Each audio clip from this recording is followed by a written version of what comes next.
Hi, welcome back guys. This is your friend, Cabbage Head Fanfics. Back with amazing fanfiction. This is the series of What If Deku Had a Godlike Psychic Quirk? Now before starting, please give this video a like and subscribe to the channel if you want more videos like this. Now let's get into the fanfic. Not all men are created equal. That was a fact Izuku has known since he was 4 years old. Some people were born lesser than others, but some were so much more. Good work today, Midoriya, his teacher said once the school day was over, voice quiet, eyes low. Izuku was used to being praised, so much so that it became virtually meaningless, but he never would get used to the palpable fear that came with it. You and Bakugou both will be great heroes for sure. Thanks, sensei, Izuku murmured back quietly, not thinking about how his teacher kept his distance and several chairs in between them.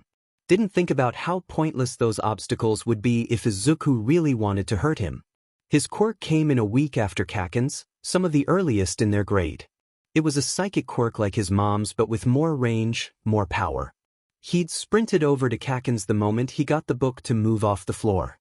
Green eyes met red and they promised each other that they would be the strongest heroes ever, more powerful than All Might himself. Those were the best times. Those early days when Kaken practiced his explosions and Izuku would float sticks at imagined villains. Back then, he really believed that he could be a hero. School was technically over, but Izuku was in no hurry to leave. He never was. The other kids always left as soon as they could, talking and laughing with their friends. Very few of them talked to Izuku. A few did, but it was stuttering and full of nerves, but most just outright avoided him. Not many were brave enough to really talk to him. Deku, Kaken said, rapping his knuckles against his desk. Izuku winced as the sharp sound aggravated his headache. You coming? Yeah, just finishing up, Izuku said, pen hovering over his high school selection paper before he set it down and put it away unmarked. I don't see Yui on there, Kaken said with dull annoyance as Izuku slowly packed up his things. Selection isn't due until Monday. Izuku shrugged as he pulled on his backpack and exited the classroom. Kaken snarled and caught up, ignoring how everyone in the school gave both of them a wide berth. Izuku wasn't the only one people were afraid of. You're making excuses again, stupid Deku, Kaken sneered. Remember our plan, we're going to go to Yui and be the best FING heroes there ever was. You have the power, so you should use it. I know, Izuku sighed because he did want to be a hero, more than anything, but it was more complicated than Kaken was making it. He walked down the cracked and uneven steps of Arudara Middle School, onto the broken foundation of the sidewalk. The school was still raising funds to repair the building after Izuku had nearly torn the gymnasium out of the ground during last year's Quirk Day. He'd been banned from participating this year, which was for the best. He probably could have levitated the whole building now. But I don't want to hurt anyone, Kaken said in a nasally and super inaccurate impersonation of him. Get over yourself, Deku, as if you're the only one with a powerful quirk around here. Izuku wanted to believe him so badly, but Kaken's quirk wasn't nationally registered at the highest threat level and he didn't need to attend bi-monthly government-mandated meetings to make sure he wasn't becoming a villain. The Hero Commission wasn't calling his house once a month asking for permission to send him away to a special place to hone his quirk. It's a lot, Kaken, you know, you've seen it, Izuku mumbled as he reached up to ruffle his hair. You know I can't always control dash. Are you wearing that FING cuff again? Kaken hissed, grabbing Izuku's forearm and revealing his quirk-suppressing cuff. I should have guessed, you're always so moody when you wear that shitty thing. Third FNG time this week. He let go of Izuku with a huff, disappointment written all over his face. How do you expect to be a hero, to control that power, if you keep trying to hide it? It's not like that. I just had a bad night, Izuku whispered. How do you even explain that he woke up to his mom's yelling only to find every single piece of furniture in the house, including both their beds, was levitating? He hated the cuff, hated how much of a coward he felt wearing it.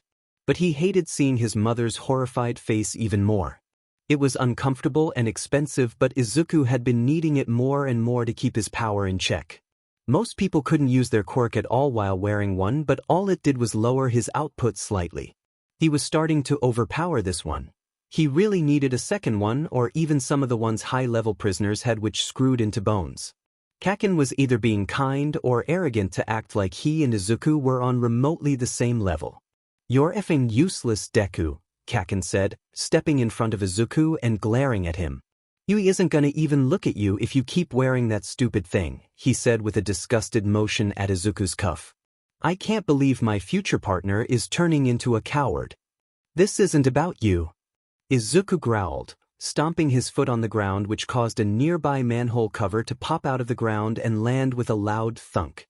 "I want to be a hero, go to Yui with you, but I can't just pretend that my quirk is dangerous." "Then learn control, dumbass," Kaken said, like it was obvious, like it was easy. "It's like you aren't even taking this seriously. What about the Bakugou and Midoriya Hero Agency, huh?" "Well, maybe I don't want to form an agency with you anymore," Izuku lied with a frustrated edge.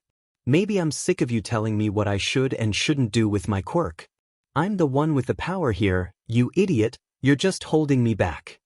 Izuku instantly regretted his words, wincing at the look of hurt that flashed across Kaken's face. "Well, fine then," Kaken shouted, shoving his hands into his pockets and stomping down into the tunnel near their house. "You're right, I've been an idiot to let a useless Deku hold me down. I'm going to be the greatest hero ever, all on my own, and you'll FNG regret it when you're just a nobody salary man still wearing your shitty cuff. See if I effing care." Izuku clenched his fists and did his best not to cry. He didn't mean what he said, and he didn't think Kaken did either, but it still hurt. They had little squabbles all the time, but they'd been getting more heated as his power grew. "Kaken, wait," Izuku said, holding out his hand to pull his friend back like he had a million times before. Later, he'll blame his turmoil over the fight for making him slow. If he hadn't been distracted, it would have been nothing to grab Kaken before the villains slurping out of the manhole Izuku had accidentally removed earlier could take him. But one moment his friend was storming off, and the next he was trapped in goo, thrashing and screaming. "Oh, what a strong, young body you have," the villain garbled as he consumed Kaken. "I think I'll have it, don't worry, it will only hurt for a moment." "Kaken!" Izuku screeched, running forward and reaching for Kaken's familiar signature to pull on. He could feel him, but with the constantly moving sludge, he couldn't ensure all of his friend would come to him. This close, Izuku could see the tears gathering in the corners of Kaken's red eyes. See how he was suffering. "Let him go, he's my only friend." He wasn't thinking much at all when he deactivated his suppressor cuff. All he could think about was Kaken, the only person in his life who wasn't afraid of him and was constantly telling Izuku to be better. This time when he pulled, all thoughts of control and safety overwhelmed by his fear. He doesn't remember much after that, just that it was loud and someone was screaming. There was one last flash of blue, red and yellow before the world went dark. Some amount of time later, Izuku jerked awake in an unfamiliar bed in a place he didn't know. His brain felt like it was moving at half speed and he felt almost drunk with disorientation. He tried to sit up but found himself restrained to the bed by cloth ties. "Welcome back, Midoriya," a deep voice that was vaguely familiar said, and Izuku turned to find an average-looking man in a plain-looking suit. "I hope you've rested well." "What?" he slurred, trying again to sit up. "Where am I?" "Somewhere that won't hurt you and won't allow you to hurt others," he said gently, stepping closer. The memories came back and he sat up more forcefully, stretching his quirk against the restraints only to fall back to the bed as his head was racked with agony. "Kaken. Is he dash?" "Your friend," the man consulted a clipboard, "Bakugou Katsuki, is fine. 2 dislocated shoulders and a mild concussion were the worst of his injuries. The 2 blocks surrounding your location and the underground sewer system, however, were not so lucky. Multiple serious injuries, buildings collapsed, streets overturned. You're lucky you were so close to Yui. If backup heroes hadn't arrived so quickly, the death toll would have been much higher." "Death dash," Izuku choked, biting deeply into his bottom lip. "You're lucky All Might disabled you so quickly. All in all, it could have been far worse. Still, we had to sedate you quite heavily with quirk suppressants, which I bet has left you with quite the headache. Our research department was quite impressed with your quirk factor count. It's jumped significantly since the last time you were tested." Izuku recalled with acute dread where he knew this man's voice from. Mom would always angrily jab at the delete button halfway through the man's voicemail pitch on the merits of Izuku joining the Hero Commission for Quirk training. He pulled uselessly, hopelessly against the restraints. We've spoken to you on the phone several times about your induction into the Hero Commission's Gifted Child Training Program. This time, it is not a request. With the attack you unleashed, you would be labeled a villain and placed in a juvenile correctional facility. However, we stepped in to omit your name from the incident report on the condition that you accept our proposal. Your mother has been informed and will be sending a few personal items later today. Izuku flopped back against the bed, head hurting but not nearly as bad as his heart. He squeezed his eyes shut and turned his head away. Don't cry, Izuku, the man said with a smile. We're going to make you into a great hero. Triplets. Young man. Katsuki looked up at the tall, skeleton-looking man hovering over him. They were standing off to the side, watching the chaos and panic around them surrounding Deku's attack. Despite being at the epicenter, Katsuki was one of the lesser injured people and was thus being mostly ignored. It was surreal watching the scene, thinking that shy, scared Deku had been the cause. Deku had been telling him for years that his quirk was dangerous, and as usual Katsuki hadn't FNG listened. Now they were both paying for it. The F you want? He muttered, pulling the shock blanket around his shoulders tighter. I was making sure you were all right, the man said, sitting down next to him with a grunt. I saw you there, trapped before that other villain dash. He's not FNG villain, Katsuki corrected sharply. He's my friend, he was trying to save me but his quirk is a lot. His knuckles turned white with the force of his grip. I don't know where he is now, some suits came and took him.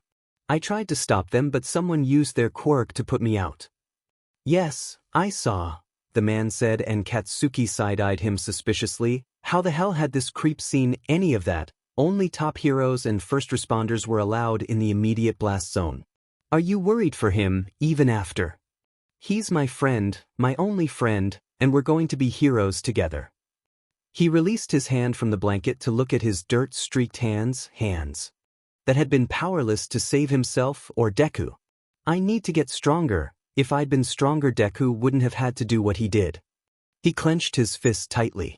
I'm going to be so strong that no one will need to be afraid again, of themselves or others. I'm going to make it so people like Deku with powerful quirks don't need to hurt themselves saving assholes like me. I see, the man said as he turned to watch the unfurling scene. They'd probably be pushed out soon, but Katsuki needed to watch a little while longer. He needed to see the consequences of his mistakes and figure out how he was going to fix it. He laid a large, emaciated hand on the back of Katsuki's neck, strong but reassuring. I think I can help you get there, young man. I have an offer for you, if you're willing to listen. Get off of me, you pedo. Katsuki hissed and the man reeled back, shushing him before leaning close and whispering a secret into Katsuki's ear. His eyes widened and his breath caught. All Might? Katsuki couldn't get this half-broken car to move for shit. All Might had told him to clean up this beach quirkless as part of his training for One for All. You're pretty physically fit but you rely too much on your quirk. If you're not in top form, One for All will blow you to pieces. All Might had explained with a smirk. Truthfully, Katsuki thought the man enjoyed watching him struggling to move all the trash. Some hero he was, torturing a kid like this. He paused to wipe his sweaty brow. He hated moments like this where he was stalled and he couldn't move. It just reminded how fast time was flying by. The entrance exam was only 10 months away, and while Katsuki was sure he'd pass on his own, he had bigger plans beyond Yui. Katsuki kicked stubbornly at one of the car's 4 flat tires, flexing his damp, raw hands to relieve tension. If someone lit a match right now, Katsuki would go up in flames with how much sweat was pouring off of him. Out of the corner of his eye, he saw All Might watching him, but when Katsuki turned, the man was back to too casually, scrolling through his phone. BSTRD was probably taking pictures. Man, wait until Deku heard that their favorite hero was Pushing that thought aside, Katsuki threw himself at the car, gripping the steering wheel and part of the broken frame and straining with all of his might to just move already. He didn't want to think about how Deku could have cleared this stupid beach with a simple wave of his hand. Didn't think about how Inko Obasan had explained with dead eyes that Deku had decided to apply for the Hero Commission's Gifted Child Training Program, or about the blocks of broken buildings he walked by every day. Didn't think about that empty desk in school, in his life, that Deku had filled until now. Whoa there, my boy. Katsuki was jolted out of the roaring white noise in his mind by the car suddenly lifting. All Might, all buffed up, was holding it above him as if it were no heavier than a box of pizza. He was smiling, but it was dull and his shadowed eyes were concerned. You're going to hurt yourself. Without the car to support him now, Katsuki's legs gave out. He would have hit the sand face first if All Might hadn't grabbed the back of Katsuki's shirt with his free hand. I had it, Katsuki panted. Put it back down, I'm not effing done. He writhed within the hold even as his muscles screamed for relief. It wouldn't be enough to drown out the guilt and grief, it never was. If he couldn't move a stupid FNG car, how was he going to get as strong as Deku? Yes, young Bakugou, All Might said lightly, tossing the car out of the way before lowering Katsuki gently to the ground. You are. He deflated to his skinny form and grunted as he sat himself down on the sand. I'm sorry, I suppose I should have explained better. I don't expect you to move the big things now, and I don't want you destroying your body over something so trivial. We'll build up to that. I'm hoping to pass on One for All in a few months and we can finish the rest then. We have time, my boy, there's no rush. What if Deku doesn't have time? Katsuki demanded, pounding his aching fist into the sand. Who the F knows what they're doing to him? I need to. He fumbled for words, feeling vulnerable, which made him even angrier. All Might laid his stupidly large hand on the back of Katsuki's neck, but when he looked up, the hero was looking at the shoreline. If your Deku is half as determined and righteous as you are, then he will overcome. Hurting yourself isn't going to help him at all, I can tell you that from experience, All Might said easily, still looking away and giving Katsuki a moment to compose himself. Okay, maybe All Might wasn't a total jerk. You're the #1 FING hero, Katsuki whined. Can't you find out anything about what those Hero Commission FS are up to? The Gifted Child Program is strictly anonymous, All Might frowned. Supposedly it's for the protection of the children, but I can't even get confirmation if he was even inducted into the program. Figures, Katsuki spat. When I'm #1, I'm not going to let those shady government stooges get away with this sheet.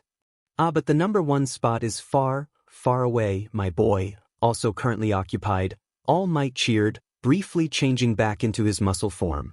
Now that you've had a nice little break, I bet you're ready to get those muscles roaring again. Yeah, Katsuki grinned, jolting himself to his feet with the help of his quirk and assaulting the nearest pile of garbage with extreme prejudice. In his head, he thought about all the things he would tell Deku when he saw him next. Apologize for starters, then punch him in the face for sure. Talk about how All Might was both the coolest and dorkiest guy ever, also a total stickler. Maybe he might even tell the nerd he missed him. Triplets. Again, Midoriya. Izuku would have flinched, but he was far too tired for that. Instead, he just laid on the ground. The only color in the whole training facility was the blood leaking from his nose onto the cold, stone floor. He closed his eyes, chest heaving and head aching. I said again, Midoriya, we have several more sets to get through. Get up. Izuku still didn't move, too exhausted in every way a human possibly could be. He knew how it would go. They would nag at him some more, threaten to shock him, follow through with shocking him, which would increase in intensity until Izuku finally, got up again. He didn't want to be shocked, but he just couldn't do it now. Midoriya, I'm going to have to shock you if you don't get up. Izuku braced himself for the inevitable pain but otherwise did not move. The last he saw, it was 11 o'clock. Kaken would be finishing 3rd PRD and about to go to lunch. Izuku wondered who he was eating with now. Hey Nakami, give the kid a break, will ya? Izuku closed his eyes, relieved. Go get some coffee and come back in 5, he'll be ready by then. One set of footsteps faded away as another came closer, but Izuku wasn't worried. I know from experience that this floor isn't very comfortable, Hawks said, his wings gently ghosting across Izuku's legs. His voice was light, teasing, but Izuku had learned to listen to the sharp undercut of sympathy in his words. Need help getting up? In a minute, Izuku rasped. He sighed as he felt a few of his senior's feathers dig pleasantly into Izuku's stiff and sore muscles. You can't keep doing this, Izuku, Hawks sighed. If the shocks continue to be ineffective, they're going to move on to something that will motivate you, and believe me, you don't want to get to that step. Then why don't they just fail me? Izuku whined, too tired to cry, but he felt the tears building up anyway. If I can't control my quirk, then I'm useless. Why don't they just let me go? You know, Hawks hissed, squatting down closer to his level where the cameras couldn't see or hear. That no one fails here. Once you're in, you're in. You either succeed or they break you trying. Now you're a tough little brat to have managed a power like this for so long, and I know you're not going to let them win. So you gather your strength and you run the sets again. I know, Hawkson, Izuku whispered, strangely comforted. Hawks reminded him a bit of Kaken during these stolen, quiet moments. It made Izuku ache for the life and friend he had lost, but also determined to live long enough to get it all back. I'm off duty, kid, it's Kigo. Hawks shrugged, settling back into his cheery persona as Izuku's handler re-entered the room. And hey, look at that, right on time. Ready to start again, Midoriya? He held out a hand, but Izuku ignored it, pushing himself up bit by agonizing bit until he was sitting up. He felt like death warmed over, but he did it. For the chance to see his mom and Kaken again, for the chance to be a better hero, he would endure. I'm ready, he lied as he shakily pushed himself to his feet. Hawks gently grabbed his bicep to help steady him. Nakami, I'm gonna warm the kid up with some fine control exercises, Hawks said before leaning down by Izuku's level. I heard you wanted to try to use your quirk in a sensory capacity like with my feathers. I'm flattered, Izuku. I am, and I really want to see what you have in mind. Took me forever to learn, but I know you'll ace it. Let's give it a go. Triplets. Young Bakugou, Toshinori said, walking up to the sullen teen slumped outside the principal's office. They say we can go now, let's go have some tea. The boy was quiet, leaving the school, walking to the nearest tea shop, and spoke only to give his order. Toshinori had a great many things to ask his successor. Why did he attack those two students? Did he not understand that one for all was not intended for bullies? But also, why did you have the school call me? He asked, sipping at his tea. Would your mother and father not have been better choices? They don't understand, and I'm tired of them pretending they do. Young Bakugou glared at his tea for a moment before finally making eye contact. His eyes were bloodshot and he looked exhausted. Look, I fed up by giving them your number. I won't give them another reason to call you again. That's not my concern, my boy, Toshinori said uneasily, looking carefully at the child before him. He'd passed on One for All nearly a month ago and had been pleased by how well the young man had handled the physical elements of the quirk. But it was only now occurring to him that he didn't know Bakugou Katsuki all that well outside of their training. Why did you dash? They've been saying sheet since Deku left. Young Bakugou spat, hunching over deeper into himself. Saying how it was good he was gone and about how he'd probably f'd off to become a villain. We'd argued about it, but that was it. Today, I was leaving school and I saw them giving some kid a hard time. Deku, he was always defending people even when it had nothing to do with him.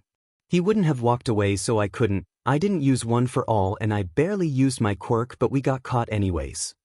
I see, Toshinori nodded. The best heroes are the ones who cannot walk past injustice. I do not condone violence or quirk use on your fellow students, but I do understand how you feel. The boy ducked his head, muttering something under his breath. His successor certainly was rough around the edges, hard-headed with a lot to prove, but so was Toshinori a lifetime ago. Bakugou Katsuki had the potential to be a good hero, a good man, and it was his job as a teacher to help him get there. When I gave you my quirk, it came with a certain set of expectations. I trust your judgment, my boy, and I trust your heart. Be wise with both when you use your power, Toshinori cautioned, watching his successor bob his head in frustration. Was it at himself or at the situation? Either way, there was a common thread Toshinori had been ignoring for too long. Tell me about this Deku boy, Toshinori asked. He must be a good friend to inspire you so much. Deku is Deku, young Bakugou said with a shrug, as if that explained anything, but he sat up straighter. He's so powerful, his quirk is absolutely insane, but he never acted like he was better than anyone. Always so concerned about control and keeping people safe, it took seeing him lose that careful control for me to realize that his real strength wasn't just in his quirk. The boy talked, he went through cup after cup of tea as he talked about his friend. He spoke of fond childhood memories, of quirk training, of the agency they'd planned to run together. Tashinori could see how emotionally exhausting it was for his boy to open up like this. He felt the same way when he spoke of Nana. But there was love in there and healing and hopefully a way forward beyond the pain and guilt he carried with him. Triplets. Guess who's the best big brother ever? Kigo announced, slamming open the door to Izuku's room at the commission with a flourish. The boy on the bed squeaked and frantically began flailing his hands as if to hide the literal hero shrine that was his bedroom. The fact that the kid retained such an idolization of heroes after all the system had put him through was nothing short of miraculous. Kigo kind of envied him for it. Kikizan, what are you doing here? Izuku stammered. Getting you, we're going out for a bite. My treat, I have proof that I'm the best and we need good food to go along with it, Kigo grinned.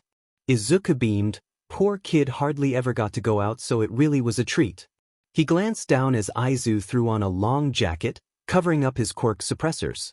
Izuku's wrists were so tiny, he wondered how much it had hurt to drill the cuffs into the kid's fragile little bones. What's this about Kei-san? Izuku asked once they reached a nearby restaurant Kigo particularly enjoyed. With most of his feathers hidden under his large jacket and in pockets, he was virtually unrecognizable as the number 3 hero.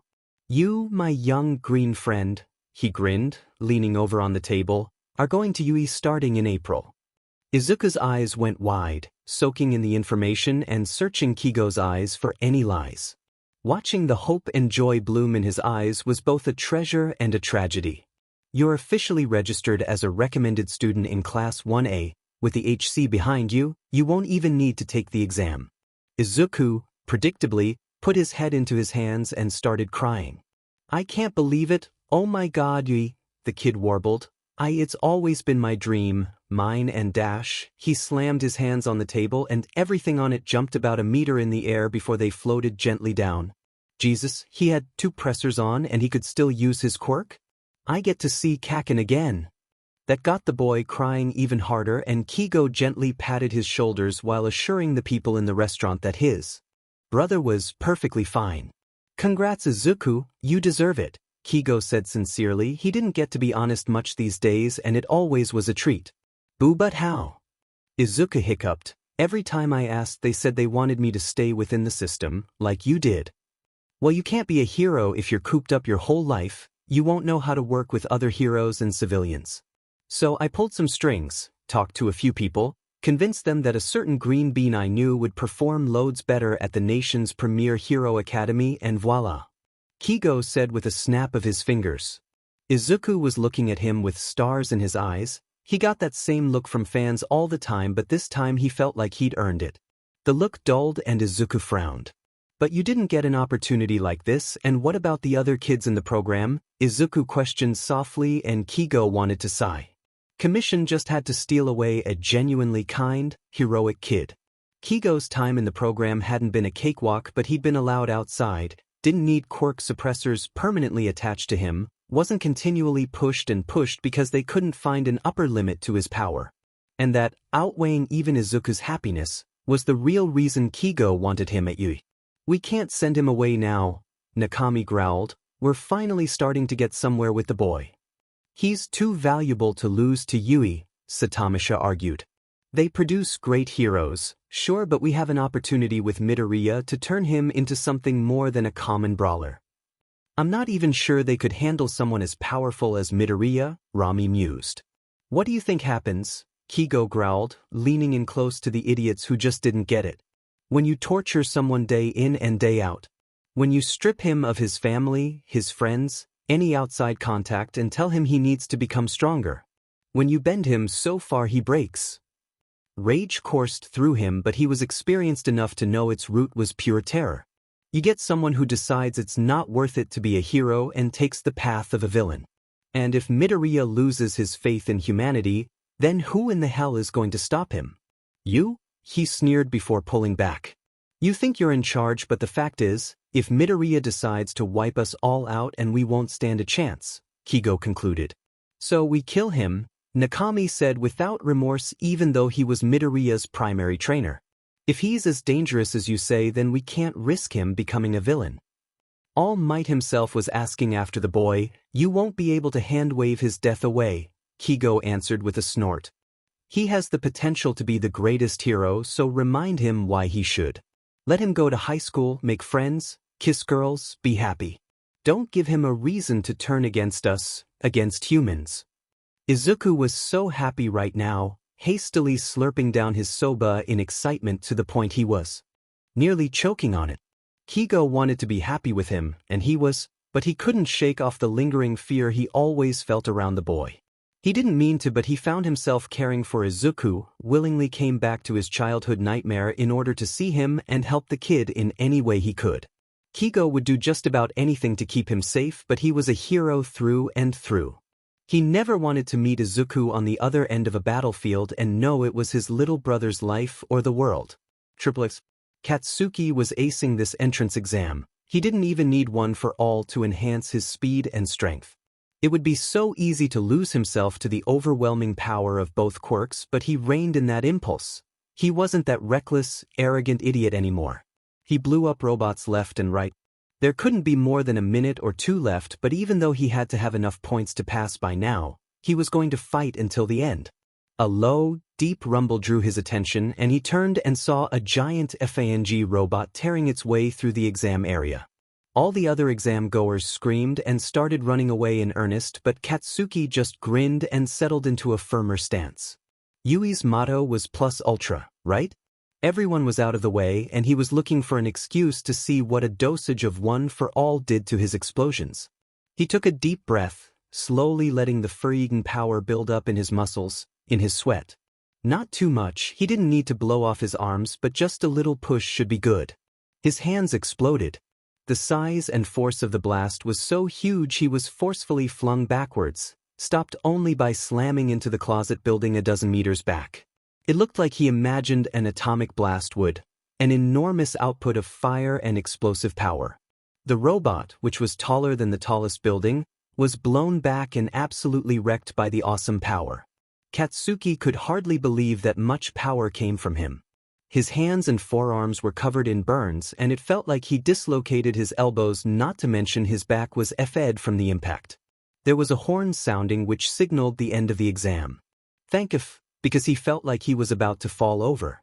He took a step out of the wall, but his knees gave way, and he should have hit the ground, but a light tap to his back kept him floating. What? That was amazing. A girl with soft brown hair said with a weak smile. She looked exhausted and shaky herself, covered in dirt and dust. Thank you for saving me. I thought I was a goner for sure when I got trapped under rubble, but then you ran past me and just blew it up. Here, let me help you back to the main gate.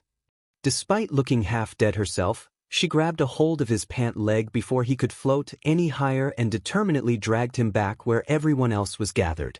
Sheet, he hadn't even noticed she was there. Katsuki could have fried her 6 ways to Sunday if she'd been in the blast zone. He needed to be more careful in the future. You passed for sure, and I got a bunch of robots in the beginning, so if we end up in the same class, just know that even though you're crazy strong, I'm going to get strong myself and kick your butt, the girl said with a wide, predatory grin. I'd like to see you try round face, Katsuki grinned back. X. Midoriya Izuku, aged 15, Quirk is ESP with a level S classification, Shoyuta said, dully reading the file before him before glancing at the nervous student. Tell me why I should accept you as my student? Midoriya blinked, looking unsure. I thought dash. Yes, I know, the Hero Commission recommended you. As of now you are officially enrolled to start next week, but I do not train weak heroes. I do not train heroes who cannot control their own abilities, and I do not train heroes just because the government tells me to. Shoyuta said with a bored huff. Yui graduates such good heroes because teachers are given full license to do whatever is necessary to get the best results, including culling those who do not meet the mark. You have raw talent, but that means nothing if you cannot manage it. You bypassed the normal exam and thus have not met my minimum threshold for potential, So tell me why I should bother to teach you. He continued, leaning forward a bit from his desk to convey just how serious he was.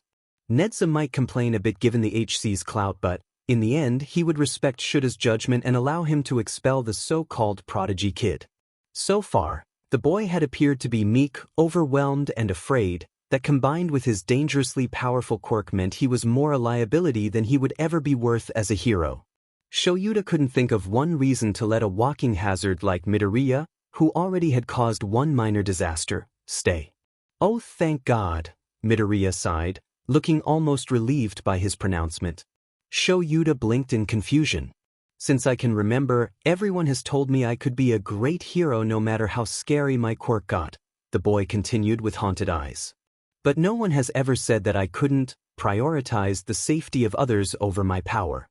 I know who you are, Eraserhead, Midoriya said, sitting up straighter and looking Shoyuta right in the eye. You can temporarily erase quirks by looking at your opponents, but you also have the highest expulsion rate of any teacher because you hold your students to such high standards. The kid gripped the fabric of his pants tightly but did not break eye contact. I've gotten better with my power and I think I could be a hero, but I don't need another caretaker hoping to make me stronger. I need someone to tell me when to stop. He stood up and bowed deeply. If you agree to give me a chance, I will work my hardest to be the hero I have always dreamed of, but if you honestly believe that I am not capable, then I promise that I will drop out on my own. I want to be a hero, but his voice wavered for the first time since he started talking. I won't be made into a weapon to hurt people. He finished, before sitting down and sniffling quietly to himself. You have until the end of the first term, Shoyuta said stiffly. If you haven't managed to control your quirk without those by then, he nodded to the suppressing cuffs, then you never will. Can you abide by that, Midoriya? Yes, sir. Thank you, sir, Midoriya beamed, looking for the first time like an eager high schooler instead of a burdened young man. None of this, sir, business. It's Aizawa-sensei unless I deem you too unstable to bother keeping. Now off you go, we'll start working on your quirk Monday. Shoyuta never saw a student leave his office so happy by the threat of expulsion. He narrowed his eyes. What the hell did the Hero Commission do to their kids? Might be worth looking into, for Midoriya's sake. X. Explodey guy.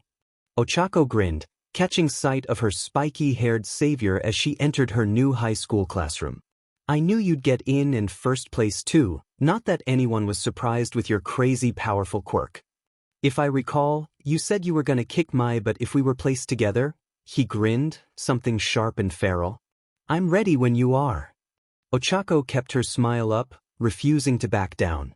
It would be intimidating trying to keep up with such a powerhouse, Bakugou he'd told her, but she needed to become a powerful hero. They were the only ones who made any real money. Please get your feet off the desk. The school's property is not your personal footrest. A tall boy with glasses said, chopping his hands at Bakugou. They started sniping back and forth, but Ochako was distracted by another kid entering the room, quietly like he didn't want to be noticed. He was plain, green curly hair with matching eyes and cute freckles. Hey, welcome to one. Nice to meet Cha. She enthused. The boy gave a small little wave before freezing. Behind her, Bakugou took in a sharp breath and stood up, slamming his hands on the desk, drawing everyone's eye. Deku, he screeched. Hi, Kaken, the Deku kid answered with a wobbly little voice. It's been a while. Oh, do you two know Dash? Ochako began before Bakugou vaulted over his seat and got right into Deku's face. Her and a few of the other kids stepped forward to defend the obviously scared kid until she realized Bakugou wasn't attacking him, he was hugging him. It was one of the most aggressive, painful-looking hugs she'd ever seen, but a hug nonetheless. Bakugou was gripping Deku like he was afraid he'd disappear if he let up even a little, and Deku was practically melting in his arms, grasping onto his uniform jacket like it was a lifeline. He cursed, sounding a bit wobbly himself. I thought I'd never see you again, you'd med nerd. How'd you escape? I didn't, Deku wailed, full-on crying by this point. A few of the others were stepping back from the emotional display, some were full-on hiding themselves behind upside down. They let me come, I still need to go back on the weekends, but I get to stay with my mom again. Bakugou cursed again, holding onto Deku jacket even tighter. Ochako exchanged a confused glance with the angry glasses boy from earlier. Class hasn't even started, a voice droned from the floor. Ochako squeaked to see a man lying there in a yellow sleeping bag. What the hell was going on in this school? And you're already causing trouble. His red eyes snapped over to the rest of the class. Stop gaping and get your gym uniforms on, we're training outside now. What the hell did they do to you, Deku? You look like sheet, Kaken asked. It was just the two of them, Kaken having glared at the other boys to clear out of the locker room and give them a moment. He glanced down at Izuku's school uniform that he still hadn't changed out of, couldn't when everyone was around, and frowned in understanding. They're still making you wear your cuff, huh? Almost a year they've been apart and Kaken was as sharp as ever. Cuffs, plural, Izuku muttered, holding out his wrist to show off his new accessories. Kaken recoiled and Izuku flushed with shame. Usually you only saw villains wearing these particular cuffs. He'd had almost 6 months to get used to them, but he still hated them. They were sleeker, much more powerful than what he had before and, unlike the other one, weren't supposed to be removed by him. After all this time, he was slowly getting used to the dull, constant ache from where the tiny screws dug into his flesh and kept the cuffs forcibly attached. Kaken hissed angrily, how the hell do they expect you to compete when they've knocked out your quirk? Oh, I can still use my quirk, they just lower my output, but since I'm at UE with Eraserhead, they relaxed a lot of the restrictions. Izuku shrugged as he hurriedly started changing into his gym uniform. Reunions aside, they couldn't stay in here forever as much as he'd like to. But let's not talk about that. How have you been, Kaken? I've missed you. Okay, been boring without you around, Kaken mumbled, shrugging self-consciously as he looked away. Kaken was different in a way Izuku couldn't put his finger on. A little taller, more muscular, but something about the way he carried himself made Izuku curious. There was a little something more in the electric charge of his quirk. Hey bros, the red-haired boy, Kirishima said nervously, poking his head inside the locker room. Sorry to interrupt, but Sensei says you need to be outside in a minute or you're both are expelled. Triplets. Barely 10 minutes into the quirk assessment and Shoyuta could already see who his problem children were going to be. Coincidentally, those children also happened to be this year's heaviest hitters. Holy cow man, you killed it! Kirishima shouted, seeing the score on Bakugou's long jump. I told you guys, Bakugou is insanely strong, Uraraka chirped as she mimed a few punches. He'd been a bit surprised by the emotional display this morning, but clearly Bakugou and Midoriya came as a packaged set, their interactions speaking of long familiarity. Thus Bakugou's overwhelming power didn't come as a shock. Strong quirks attracted one another after all. He had raw power and a decent hold on how to channel it, but he was reckless, angry, and unwilling to back down from it. But like Midoriya, there was a sense of immense power coming from him that didn't necessarily match up with his documented explosion quirk. It didn't seem to be a problem now, but it was something Shoyuta would be keeping an eye on, especially since All Might seemed to be interested in the boy. Come on, Deku, Bakugou shouted for at least the 3rd time since the assessment began. I know you can do better than that. Send that ball into the heavy stratosphere. Midoriya smiled shakily and wound up his arm to throw the ball. A quite pathetic 300 feet. Shoyuta raised an eyebrow as he noted the score. Did he even use his quirk for that one? Midoriya was another problem entirely. In all his years as a hero and a teacher, he'd never had a student so dangerously powerful. However, watching him now one wouldn't guess it. He had the opposite problem of his friend, keeping such tight control of his quirk he didn't even need the suppressors to be horribly average. Shoyuta watched the other students shoot the boy questioning looks on how he could have gotten in with such a weak quirk. If the boy's fears were not addressed, overwhelming power or not, he would never make it as a hero. Still, Shoyuta had promised Midoriya time to prove his worth, and he would have it, despite his miserable performance today.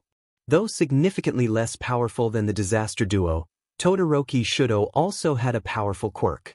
In any other class, he'd easily be the standout student. Although, Shoyuta thought with a small smirk watching the boy's frustrated face at consistently being bested by Bakugou and the others, it might do the number 2 son some good to realize he won't always be the strongest in the room. He had regimented control compared to Bakugou but wasn't afraid to use his power unlike Midoriya, so right now, he was Shuta's favorite student. Alright, let's look at the results, he said, pulling up the screen. No one was looking at Midoriya, who was dead last by a large margin. How easy it would be to get rid of him now, make him someone else's problem. Oh, and I was lying about expelling someone, it was a logical ruse to get the best out of you. We're done, go look at the papers in the classroom or something. And Midoriya, he said, walking past his most frustrating student. Do better next time. Yes, sir, was all the boy said, head hung low and fists clenched. What the kid needed was control, but first of all he needed confidence. Bakugou came up from behind and gave him a rough but friendly punch in the shoulder, Kirishima and Uraraka trailing behind. Hopefully a class full of rambunctious students could help with that. Triplets. Man, I hope day 2 is a bit less stressful than day 1, Idro said during lunch. I can't believe heroics today is going to be taught by All Might. I know, Uraraka said enthusiastically, All Might is so cool, I can't wait to see what he has to teach us. He's kind of a dork, Bakugou said as he ate his homemade bento, but his power is no joke. Plus he won't pull any expulsion bullshit like Tired Eyes did yesterday. You know All Might? Uraraka yelped, but Bakugou just rolled his eyes and kept eating. When did you meet All Might, Kaken? Midoriya, or was it Deku? Asked quietly from his spot next to Bakugou. Ijiro liked Deku well enough, but both he and his quirk was something of a mystery. He knew Deku and Bakugou went to the same middle school and were real close judging by the manly display of emotion yesterday morning, but they seemed like complete opposites. Bakugou was loud and brash and had a quirk that was so unbelievably powerful it shook Ijiro to his core. Deku, on the other hand, was quiet, kind of sickly looking, and his quirk, well, it wasn't bad, but it was kind of hard to believe he got into Yui's super competitive heroics course with such an ordinary power.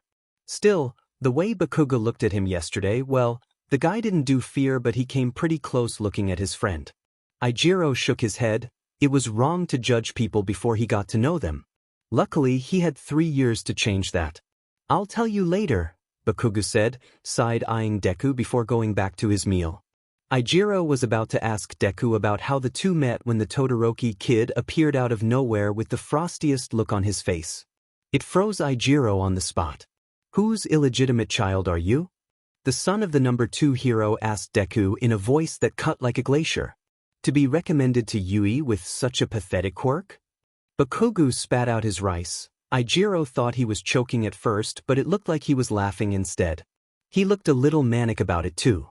Deku, who'd been pretty flat since that hug with Bakugou earlier, looked like he'd been slapped. He ducked his head and started mumbling something I couldn't hear. But wait, that meant, you're the other recommended student? Uraraka blinked. I knew Todoroki was one and that Yaoyorozu had to take the entrance exam since both spots had already been filled. That's really amazing, Deku. Answer my question, Todoroki ground out. Don't be a beach just because you don't understand real power, Bakugou smirked, having recovered from his laughing fit. You shouldn't be a sore loser like your old man. Todoroki's fists clenched, the right one frosting over a bit with ice. Ijiro and Uraraka exchanged nervous looks. Don't ever compare me to him again or I'll show you how strong I can be, Todoroki said with narrowed eyes. Bakugou's smile turned menacing as he slammed his palms onto the table and started to stand up. Deku grabbed his jacket sleeve, holding him in place. Power's no good if you only use it to hurt others, Deku said quietly. Bakugou growled a little bit but dutifully sat back down and began shoveling in his food like a man possessed. Deku looked up at Todoroki with tired green eyes. I know you're powerful, Todoroki, but please don't hurt my friends outside of class activities. I'd like you to leave now. Todoroki looked like he had more to say, but he was suddenly forcibly spun on his heels and gently pushed away about a meter by some invisible force. Bakugou snorted and Deku didn't seem bothered at all, stealing a bit of Bakugou's lunch like he didn't just eject one of their classmates out of the conversation. Dimon, you really couldn't judge a book by its cover. Deku, you're so cool. Your name really does mean you can do it. Uraraka chirped, throwing her fist into the air. Ijiro was inclined to agree as Deku started blushing and explained it was just a childhood nickname, but, really, it did suit him. Ijiro clashed his hardened fists together. He had such great classmates. This was going to be a fantastic year, he could already feel it. X. Are you ready for your battle, young Bakugou? Toshinori discreetly asked his successor during one of the slower battle trials. It was such a joy to see the young man here at Yui, in his brand new hero costume, ready to tell the world he was here. He could almost see the shadow of the future hero he would become. The light from that image was so bright. Oh yeah, I'm gonna murder those Fs, young Bakugou said with a delighted grin. Okay, maybe they weren't there quite yet. Your enthusiasm is, admirable my boy, but remember your ultimate goal. These are not obstacles but your friends and future colleagues. Fight hard, but heroes don't hurt others without cause, he said, trying to sound as wise and authoritative as possible. Maybe he should pick up a teaching book, perhaps consult Aizawa on how to temper wild animals. Deku told me that too. Young Bakugou sulked a bit before perking up. I told you Deku got into Yui, that's him over there. The skinny nerd with the green curly hair muttering up a DMN storm. Yes, Toshinori vaguely recognized him from that time almost a year ago now, but he still must admit, the boy didn't really look like a psychic powerhouse. But he supposed no one would mistake feeble Yagi Toshinori for All Might either. Oh, you're up next my boy, do me proud, he whispered as young Bakugou stepped forward. It sure was to be an interesting match, young Bakugou and the youngest Ida boy as villains against young Midoriya and young Uraraka playing the heroes. His successor had assured him that his friend was wearing powerful quirk suppressors, but Toshinori couldn't help but worry about potential collateral damage. He promised himself he would stop the match the moment things looked like they were getting out of hand. It started well enough, young Bakugou laying out a rapid-fire plan to young Ida that pretty much cut the other student out before stomping off. Toshinori winced. They definitely needed to work on the teamwork aspect of heroism more. While young Midoriya was mumbling a lot with his partner, it wasn't hard to see his unease through the cameras. Clearly Toshinori wasn't alone in his worries.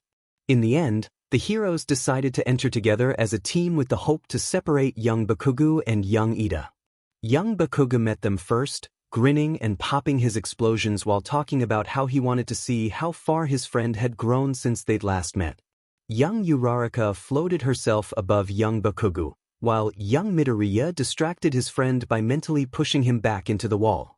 It was a delicate tap. He probably could have physically shoved young Bakugou harder, but Toshinori still winced. More talking back and forth between the two friends, young Midoriya on how he admired young Bakugou and wanted to beat him, while young Bakugou just wanted a good fight. It was clear they had forgotten the purpose of the exercise, too caught up in their own little world. They really did have a strong bond. Toshinori hadn't felt that linked to someone since Dave, maybe even all the way back to Nana.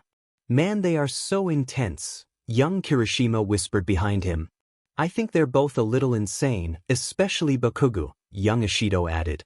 Young Bakugou made the first move, a big right swing which Midoriya grabbed a hold of with his quirk and flipped his successor onto the ground.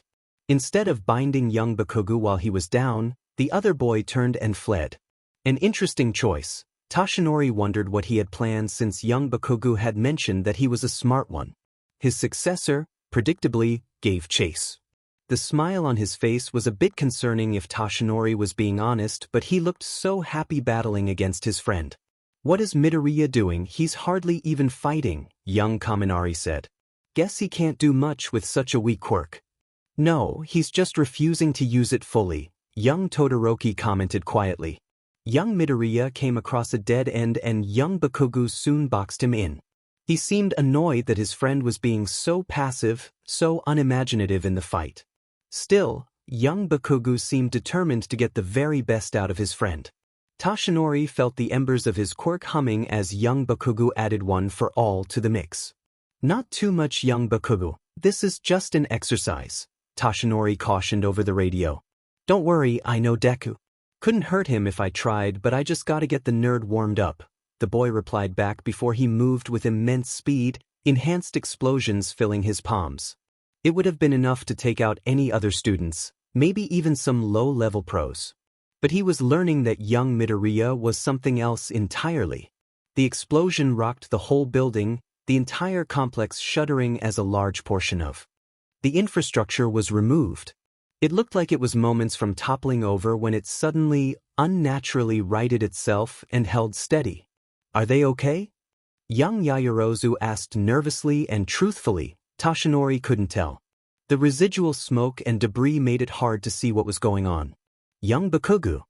Heroes and villains, check in," he said into the microphone. "I'm okay," young Uraraka coughed. "Uraraka and I are both unharmed on the 5th floor. The building started to collapse but it must have resettled," young Ida reported. There was no other response. "Young Bakugou? Young Midoriya?" Toshinori asked again, more anxious this time. "Deku and I are fine. Let's end this stupid exercise," young Bakugou said dully after another few moments. Toshinori didn't have to fake his sigh of relief. "Yes, of course, the building structure is compromised anyway, so please exit in a safe and orderly fashion," Toshinori stated as the rest of the class settled down. Young Ida and young Uraraka got out without incident, but an extra minute passed before the boys came out. Young Bakugou's right arm was clearly broken, though he didn't seem bothered by it. He was supporting young Midoriya, who was breathing heavily and shaking. Toshinori knew a panic attack when he saw one. "My students, take a quick break while I get those two settled and we find a new training area." "But that one doesn't seem too damaged," young Hagakure noted. "It must look worse than it is because even though it's all blown up, it's still standing." As soon as the wounded boys had cleared the area, the entire building caved in on itself and collapsed in a heap of rubble. The papier-mâché bomb forgotten in the chaos. As Toshinori rubbed his temples, he wondered if teaching was always this hard or if it was just these students. "Oh Katsuki, it's so good to see you again, come in," Inko Obasan smiled, opening the door and letting Katsuki into their new apartment. In order to be allowed outside of the Hero Commission, Deku had to stay on Yui's campus and couldn't leave without pro-hero supervision. Still, it was better than being locked up, and his mom was allowed to stay with him. The little apartment was still sparse with most of their things still in boxes, but it already was starting to get that homey feel. "Izuku's in his room, I'll bring you two heroes something to snack on." "Thanks," Katsuki nodded, slipping off his shoes and making his way back to the door Obasan had pointed out. Not that it was hard to find with all the hero posters on Deku's door. He knocked twice before stepping in. He wasn't concerned, he'd texted the nerd that he was heading over after classes let out. Katsuki had actually been studying in the library for the last hour and a half, giving Deku a chance to recover after the battle trial but also to think about how much he wanted to reveal. 10 months was a long time to be apart. They used to never have secrets, but now all might and whatever Deku went through was between them. "Hey Kaken," Deku mumbled from the bed. He had a bandana tied around his eyes and most of his hero merch was floating around the room. Katsuki reached out to push one, but Deku held it firmly with his quirk. "Hold out your hand." He did so and was impressed to watch as an All Might figurine, Katsuki's favorite in his collection, crossed the room and deposited lightly in his open hand. The rest of the knickknacks went their own separate ways before settling precisely on the open shelves and tables. "You've gotten stronger," Katsuki noted, gently setting down the figurine and grabbing Deku's desk chair, sitting on it backwards. "Your control is way better too." "I guess," Deku shrugged, taking off the BLNDFLD but still avoiding Katsuki's gaze. "I'm sorry about earlier, that was. We were fighting like we were supposed to," Katsuki said before frowning. "I was the one being stupid, I'd missed training with you so I let it go to my head." Deku looked up at him with those big watery eyes that seemed to read him down to his bones. It was both uncomfortable and relieving to be known so well. "I hurt you, I thought," he swallowed. "I thought I was at the commission, I just reacted." "Just reacted, huh?" In seconds, he'd wrenched Katsuki's arm until it broke, diverting his blast which destabilized the building, then mentally kept it standing before pulling Katsuki down flat against the floor with his quirk pressing heavily down on him. All without moving a muscle. For those few seconds, he was efficient and deadly, and the sheer amount of power he had wielded so effortlessly had been unreal. And that was while wearing 2 goddamn quirk suppressors. But neither godlike power or the hero commission could take away Deku's stupidly big heart. Once Katsuki had croaked out his name, Deku came back into himself and immediately vomited on the floor before going into a pretty intense panic attack. He looked okay now, a little too okay, which made Katsuki wonder how frequently Deku had attacks like that. Recovery girl fixed me up. I might have hurt you if you hadn't deflected, so now we're even. Katsuki frowned even as he said the blatant lie. It kept him awake at night sometimes, the weight of what he owed Deku. His friends stared at him before looking down to play with the bandana. Katsuki hated this. There was too much between them now. Their power levels, All Might, the commission. He just wanted to go back to normal. You said you were going to tell me about how you met All Might. Of course Deku would go right for the jugular. He didn't want to betray All Might's trust, but he couldn't lie to Deku either. I met him after the sludge thing. Said he was going to help me become a better hero. He's been training me on the side, he said, slowly. It's been. He closed his eyes and thought of teasing smiles, comforting words and genuine, solid support that he never got at home. It's been good. I'm getting stronger too. When I reach the top, I won't let anyone take you away again. Deku grinned, not as wide or open as he had before the cuffs, before the commission, but it was something. Seeing it loosened the knot in his stomach, just a bit. If the nerd could still smile at him like that, then not everything was F-ed. That's so great, Kaken, training with All Might. Wow, Deku enthused. Hawks has been working with me too. He also came out of the gifted child program, so he's been giving me tips. He's been great helping me deal with everything. No sheet? Katsuki asked, genuinely impressed. He was glad Deku had someone on the inside helping him out. We got some good teachers. We better learn all we can so we can crush them when we open our agency. You never change, Kaken, Deku sighed softly, before smiling. I'm glad. I know a lot has happened, but I've missed you. I'm glad we're together again. And just like that, things were easy.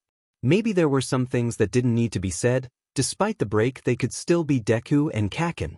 Nerd, Katsuki huffed, smiling himself. He wasn't as sappy as Deku, but yeah, he'd missed his friend too. We're gonna get better and blow away all the other pathetic heroes out there. You and me, Deku. He held out his fist and was pleased when Deku bumped it back. Yeah, this was how it should be. Triplets. I always say what I'm thinking. Tsuyu-san told Izuku on the bus ride to their rescue training ground. Deku, your quirk is kind of weak for a recommended student. Izuku flushed, tugging the gloves on his hero costume higher up even though he knew his cuffs were hidden. He should be honest with them, they were his classmates, but the selfish part of him liked being seen as weak and mostly harmless. Shut up. Deku's quirk is iffy amazing. Kaken yelled from next to Izuku. He winced at his friend's usual loud volume, which aggravated the constant headache he had from the cuffs. If you can't understand that he's the strongest person on this effing bus, then you're stupider than a horse's butt. Kaken, Izuku embarrassed. Tsuyu-san said, tilting her head. I guess we'll see in training today, but either way, your friendship with Bakugou is strange but very sweet. Right? Izuku mumbled, leaning a bit into Kaken's shoulder as he continued to argue with the others about the merits of his telekinesis.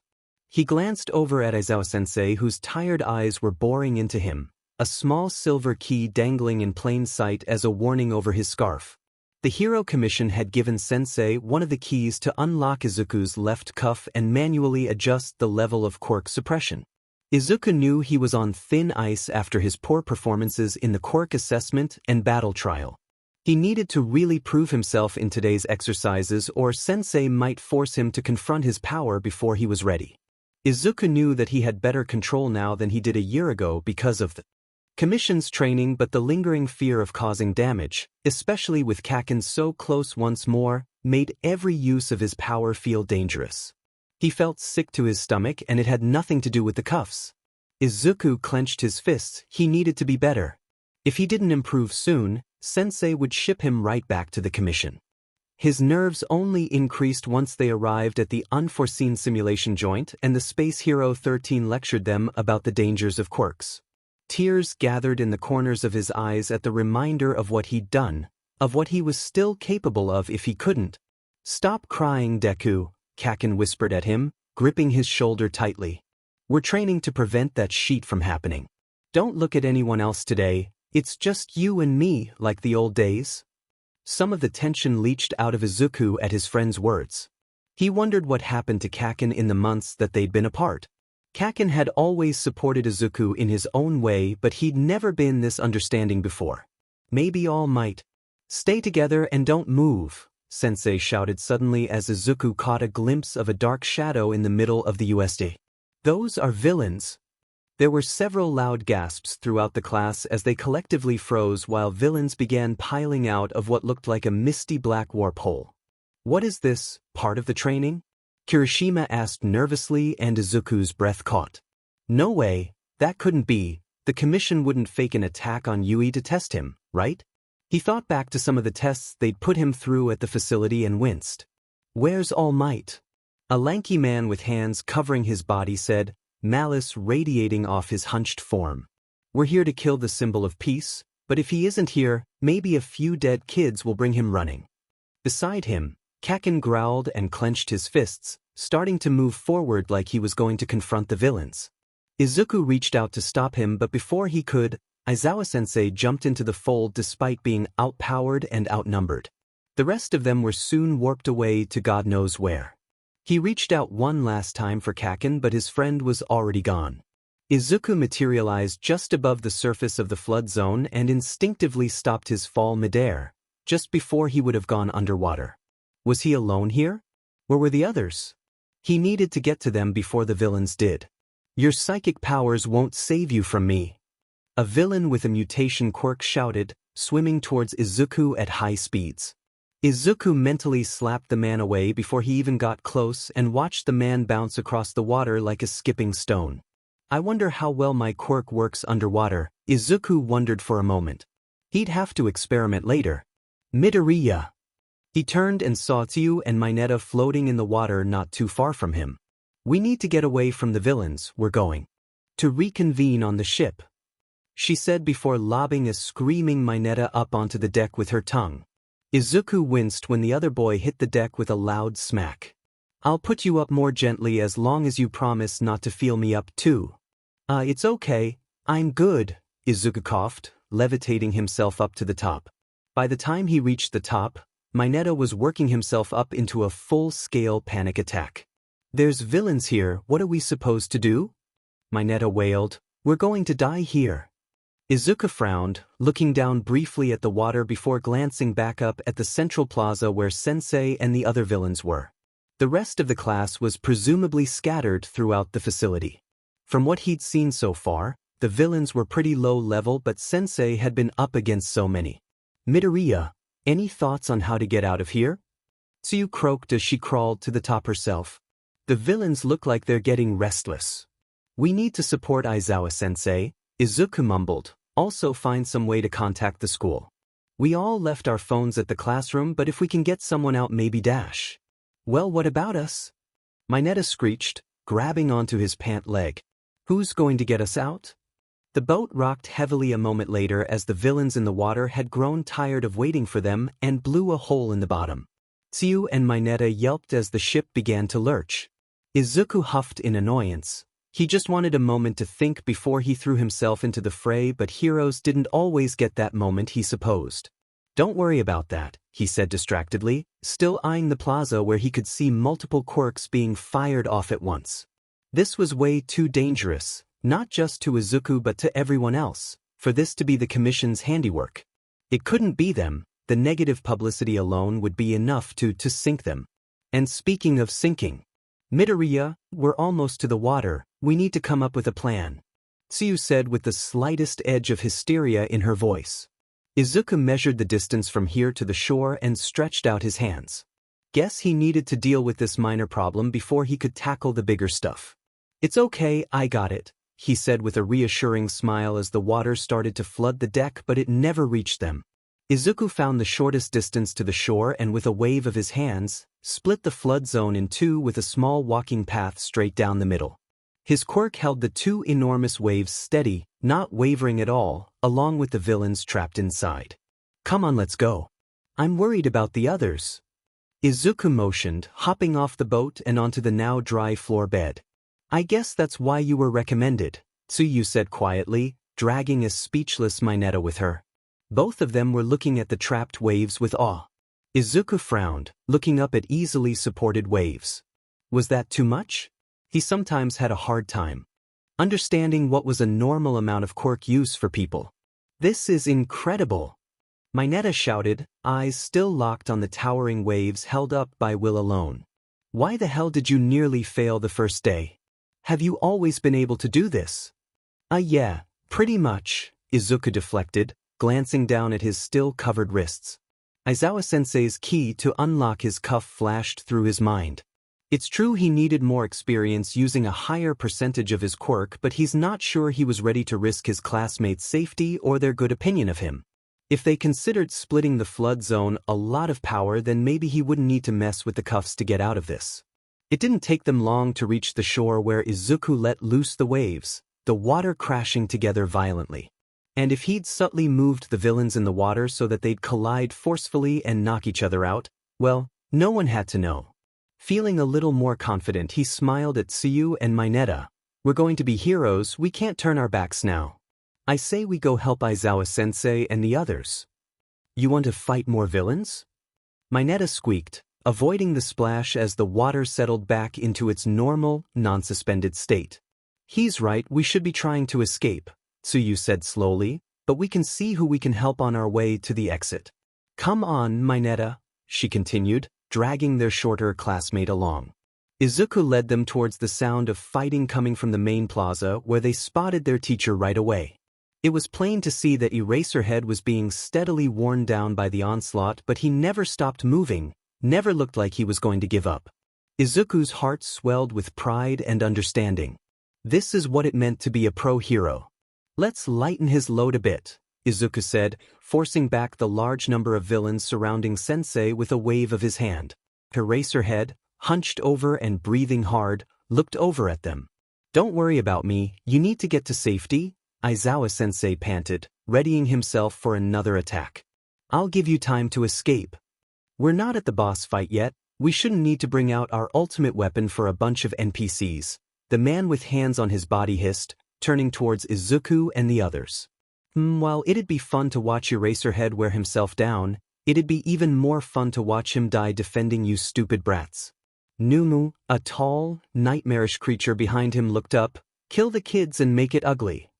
The Numu sped forward towards them with impossible speed. Izuku put his hands out to keep the thing away, but he could barely get it to slow down. The Numu put one foot down in front of the other, slower than before, but it would be upon them before long. Izuku grit his teeth and put more power into his quirk. He could see the strain from the Numu, see the ground cracking underneath it from the force it took for the creature to advance. It pushed harder until the prickling shocks of the cuffs told him he'd reached his allowed limit and the beast was only a meter away. Shit, he needed more power, power he could see but not grasp. It was like looking at the ocean through a chain-link fence, so close yet so far. Midoriya, move! Everything happened so fast and yet seemed to occur in slow motion. The Numu was close enough to reach him, but Izuku refused to back down, too frustrated and too shocked to find an opponent that he couldn't overpower. He didn't think of moving, of running until the creature's arm was bearing down on him and it was far too late to do anything but watch. This was where he died. Red, an enormous splash of red exploded in front of Izuku. It stained his costume, his face, some got in his mouth and he spat it out instinctively. It tasted like iron. He felt far away from his body. He could see but he couldn't process what his eyes were telling him. The ground was trembling beneath him, only he looked down and saw that he was the one who was shaking. His gloves were stained red, drip, drip, dripping blood all over the place. Blood? It was blood, but it wasn't his. Now that's what I call a cut scene, the handman said with a cruel, throaty laugh. You still alive there, Eraserhead? I hope so. I want you to see how useless your sacrifice was. Numu, finished the kid off. See how confident he feels against a real monster. Izuku couldn't breathe, his hands were shaking and he couldn't focus. Sensei, he wasn't moving on the ground, but oh god, there was so much blood. Tears stung in his eyes. If he just moved in time, then Sensei wouldn't have. The Numu swung its arm down again, but Izuku wouldn't make the same mistake twice. He levitated him and his teacher away as fast as he could, reaching the other end of the plaza by the time the Numu's arm shattered the ground where Izuku had previously been standing. Sensei still wasn't moving. A stark clarity cut through the fog as Izuku observed the scene. Eraserhead was down. Not dead, oh god, please not dead. He had no idea about 13, but they weren't a combat-oriented hero anyway. The others were untrained students with no way to contact the main campus, trapped with a monster that was said to rival All Might. He didn't have time to hesitate. Izuku needed to end this quickly and make sure no one else was hurt. With a flick of his wrist, the key came loose from around Sensei's neck. It was tacky with blood, but so was Izuku by this point. He ripped off the glove of his left hand, exposing the suppression cuff, and inserted the bloodied key into the lock. With a twist, the outer case opened, exposing the inner mechanics and the insertion points where the cuff was attached to him. He didn't know how much power he'd need to fight this monster, so the whole thing needed to come off. How many times he'd dreamed of ripping these things off.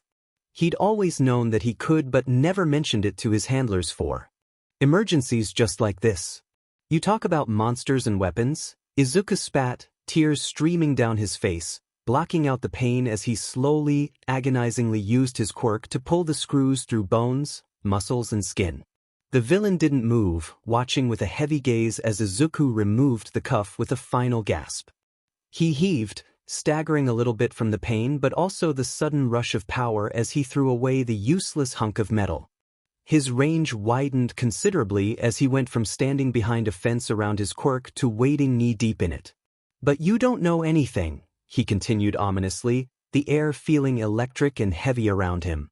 An invisible wind ruffled his hair and clothes. The debris littering the ground around them began to float as his quirk stretched out after being confined for so long. He clamped his right hand around his left wrist, trying to stem the bleeding from the wounds. It was hard to tell where his blood began and Sensei's ended, but he knew whose blood was soon to decorate the floors. Because you haven't met me. Triplets. Come on. Katsuki shouted, exploding another villain in the face until they collapsed in a heap. I don't have time for this sheet. I've got to get to Deku. Bakugou, I hear you, but you need to calm down, that shitty-haired Kirishima said, chopping his hardened arm into some loser's throat. On any other occasion, Katsuki would be more impressed with the guy's tenacity and killer punches, but the feeling of impending doom was drowning all that out. You don't understand, Katsuki hissed, kicking some fucker in the ball just to let out some aggression. You don't know Deku like I do, he needs me. It felt like it had that day with the sludge villain. Both of them up against a wall, no chance of escape and an easy excuse for Deku to unleash that uncontrollable quirk of his.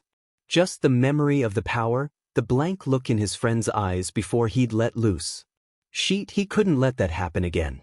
I know you're worried for your friend and that's so manly of you, but the whole class plus our teachers are up against these guys too, Kirishima said, giving Katsuki such a wide-eyed, earnest look along with a shoulder pat. I know Midoriya's strong enough to handle himself. Oh, he can handle himself all right, that's the effing problem. Katsuki shouted, glaring down at the unconscious thugs at their feet before sprinting outside the stupid broken building they'd been transported to. God, he had no idea where they were, he couldn't even see the front FING doors from here. Deku could be anywhere with no one there to reel him back when he inevitably tried to save everyone. F-. He shouted at nothing in particular, clenching his fists. It had been almost a year, he'd trained his body and his quirk, he'd received one for all and had All Might support, and yet he was still so goddamn powerless. He hadn't changed a FING bit, still too slow and too weak to keep up with Deku. Bakugou. Man, Kirishima said quietly, we're all stressed but it's gonna be okay. Oh, you're here. He glared as half sauntered over a broken building, half of his body frozen in ice with sheer cold radiating off him. The villains told me the League has a weapon they believe can destroy All Might. We're just the bait to bring him here. F-. Katsuki cursed again, quieter this time. Did All Might use up all his time today? That had to be why he didn't show up for the class. He frowned, even if All Might had time left he was still at the end of his rope. broken and hanging on through sheer will alone since he'd passed on one for all. As much as he wanted his mentor here, he also wanted him far away from anything these fuckers had planned. Can you get us back to the entrance? I need to find Deku. Why do you need to find him so bad? He doesn't need you to hold his hand, half said with a bored look, and Katsuki wanted to scream because no one understood the FING time bomb they had with them. I don't need to hold his hand, I need to hold him back. He shouted. A loud boom resonated throughout the facility, blowing the three of them back a bit. The air became heavy, stifling, like Uraraka's quirk only in reverse, making gravity so much heavier. God damn it, Deku. There wasn't much time to do anything else because his body became frozen. He couldn't so much as wiggle his pinky fingers. There was no use fighting it. He knew the feel of Deku's quirk almost as well as his own, and there was no breaking free of it. What the hell? Kirishima shouted, trying vainly to move. Katsuki wasn't given the chance to explain when the three of them were violently pulled in a single direction like they had some sort of invisible rope around them. As they sped closer to their destination, he could see the others in the class being given the same treatment. He hoped he had time to defuse Deku before he really started wrecking shit. They stopped suddenly, the whiplash of moving at high speeds to stopping dead throwing off his balance for a moment. He looked around, they were back at the main gate again, and it looked like the entire class was here, including Deku. Jesus Christ, Deku. Holy shit man, what happened to you? Kirishima breathed out fearfully. Deku was absolutely covered in blood. His stupid but costume was mostly intact, so it probably wasn't his, but still he made for a terrifying figure. Especially with his hair lightly floating from his barely contained power. That's 18 students minus Ida who ran back to school and 2 teachers. That means the other 71 people here are villains, Deku said softly, so soft Katsuki could barely hear him. Is anyone hurt? No, I believe we're all fine, Ponytail said nervously. Clearly someone had some FNG brains to sense the danger radiating off Deku like a goddamn furnace. Deku, Katsuki said, keeping his voice low and even as he stepped forward. He glanced down and saw Deku was missing his left glove, exposing his naked wrist, free of the cuff. Shit, this was bad, he needed to get Deku out of here. Goddammit, he hated being the voice of reason. We're all here. We can leave now and wait for the heroes to come and take care of the riff-raff. They hurt Aizawa-sensei with a monster that can kill All Might, Deku growled, turning to Katsuki with wild, almost glowing green eyes. The whole building seemed to tremble as he spoke. A few of the others behind him huddled together, afraid and confused. Deku smiled then and Katsuki knew it was all over. But they're not going to get the chance to even try because I'm going to kill it first. Deku, come on, let's go, Uraraka said, holding out one shaking hand. Come on, you're scaring us. She was brave, he had to give her that, stupid but brave. Turning to look at her, Katsuki saw what had caused Deku to lose it. Frog Girl and the purple fucker were supporting Aizawa-sensei, or what was left of him, who was covered in blood and about 2 heartbeats from kicking it. The other 2 were pale as death, watching Deku like he was the receding tides before a massive tsunami. You little sheet, the hand fucker from earlier shouted from the plaza. He was looking pretty rough himself, half of the hands that covered him had been knocked off and he was overall battered. You think you can stand up to my Numu? It's gonna rip you and all your little friends apart like it did your stupid Teach Dash. His threat was cut off by all his limbs twisting horribly until they snapped like twigs. He collapsed, still raging and screaming. Yes, where did that Numu go? Deku said casually, too casually. I tore it in half but it was already knitting itself back together the last I saw. Numu, the hand villain shrieked. Come. Kill. There you are. Deku grinned, raising his arms and pulling half a broken building out from the ruins zone and slamming it into the black monstrosity that was speeding towards them. Everyone has a limit and I'm going to find yours, BC. The Numa shook off the attack and continued back towards them, but Deku easily broke apart a portion of the plaza and more buildings from the ruins zone and buried the monster in it. The whole building was shuddering with the ferocity of the attacks. The glass above them shattered and fell towards them, but Deku deflected it away, aiming it at the Numu, who howled as the glass tore into it until the thing was barely in one piece. Before their eyes, It healed itself and came after them again. Kurogiri, the hand villain, gasped in anger and pain. We're done, get us out of here. Oh, if you mean the man with the warp gate, Deku shrugged, dodging a swipe from the monster. He's a bit occupied. I'm holding him and all the other villains down by the mountain zone. Far enough away that they can't interfere and won't be caught in the crossfire. He's a bit tricky to hold onto, but once you know where to grab, it's almost too easy. Deku! Katsuki shouted, stomping forward and grabbing Deku by his arm. This had gone too far. He needed to end this before it got any worse. We're leaving. Remember what happened with the sludge guy. Snap the F out of it. Deku's eyes dimmed, just a bit. Kaken? He said quietly. You're right, it's not safe for you all here. I'll take care of this quickly. Ida should be bringing more heroes to take care of you soon. And that's how Katsuki found himself being flung by Deku's quirk for the second time that day, the whole group of them being deposited gently far outside the building. Goddamn Deku and his stupid hero complex. If he thinks he can get rid of Katsuki that easily? Holy F dash, the tape guy said under his breath. How is that the same guy who couldn't throw a ball? I have returned with reinforcements. Glasses said, coming to a halt in front of them. A whole host of heroes were bringing up the rear, speeding past them towards the US. What happened? Why are you all out here? He glanced around. Where's Midoriya? Before anyone could answer, a loud series of cracks resonated across the ground surrounding the facility. The whole building shook and shuddered violently until the pro-heroes stopped in their tracks, some even taking a step or two backwards. They all couldn't move, struck by awe and fear as the enormous building was ripped out of the ground, the wires and piping underneath pulled apart by immeasurable power. Mon Dieu, Sparkle Guy whispered shakily, echoing everyone's thoughts as they watched the building slowly rise into the sky. Triplets.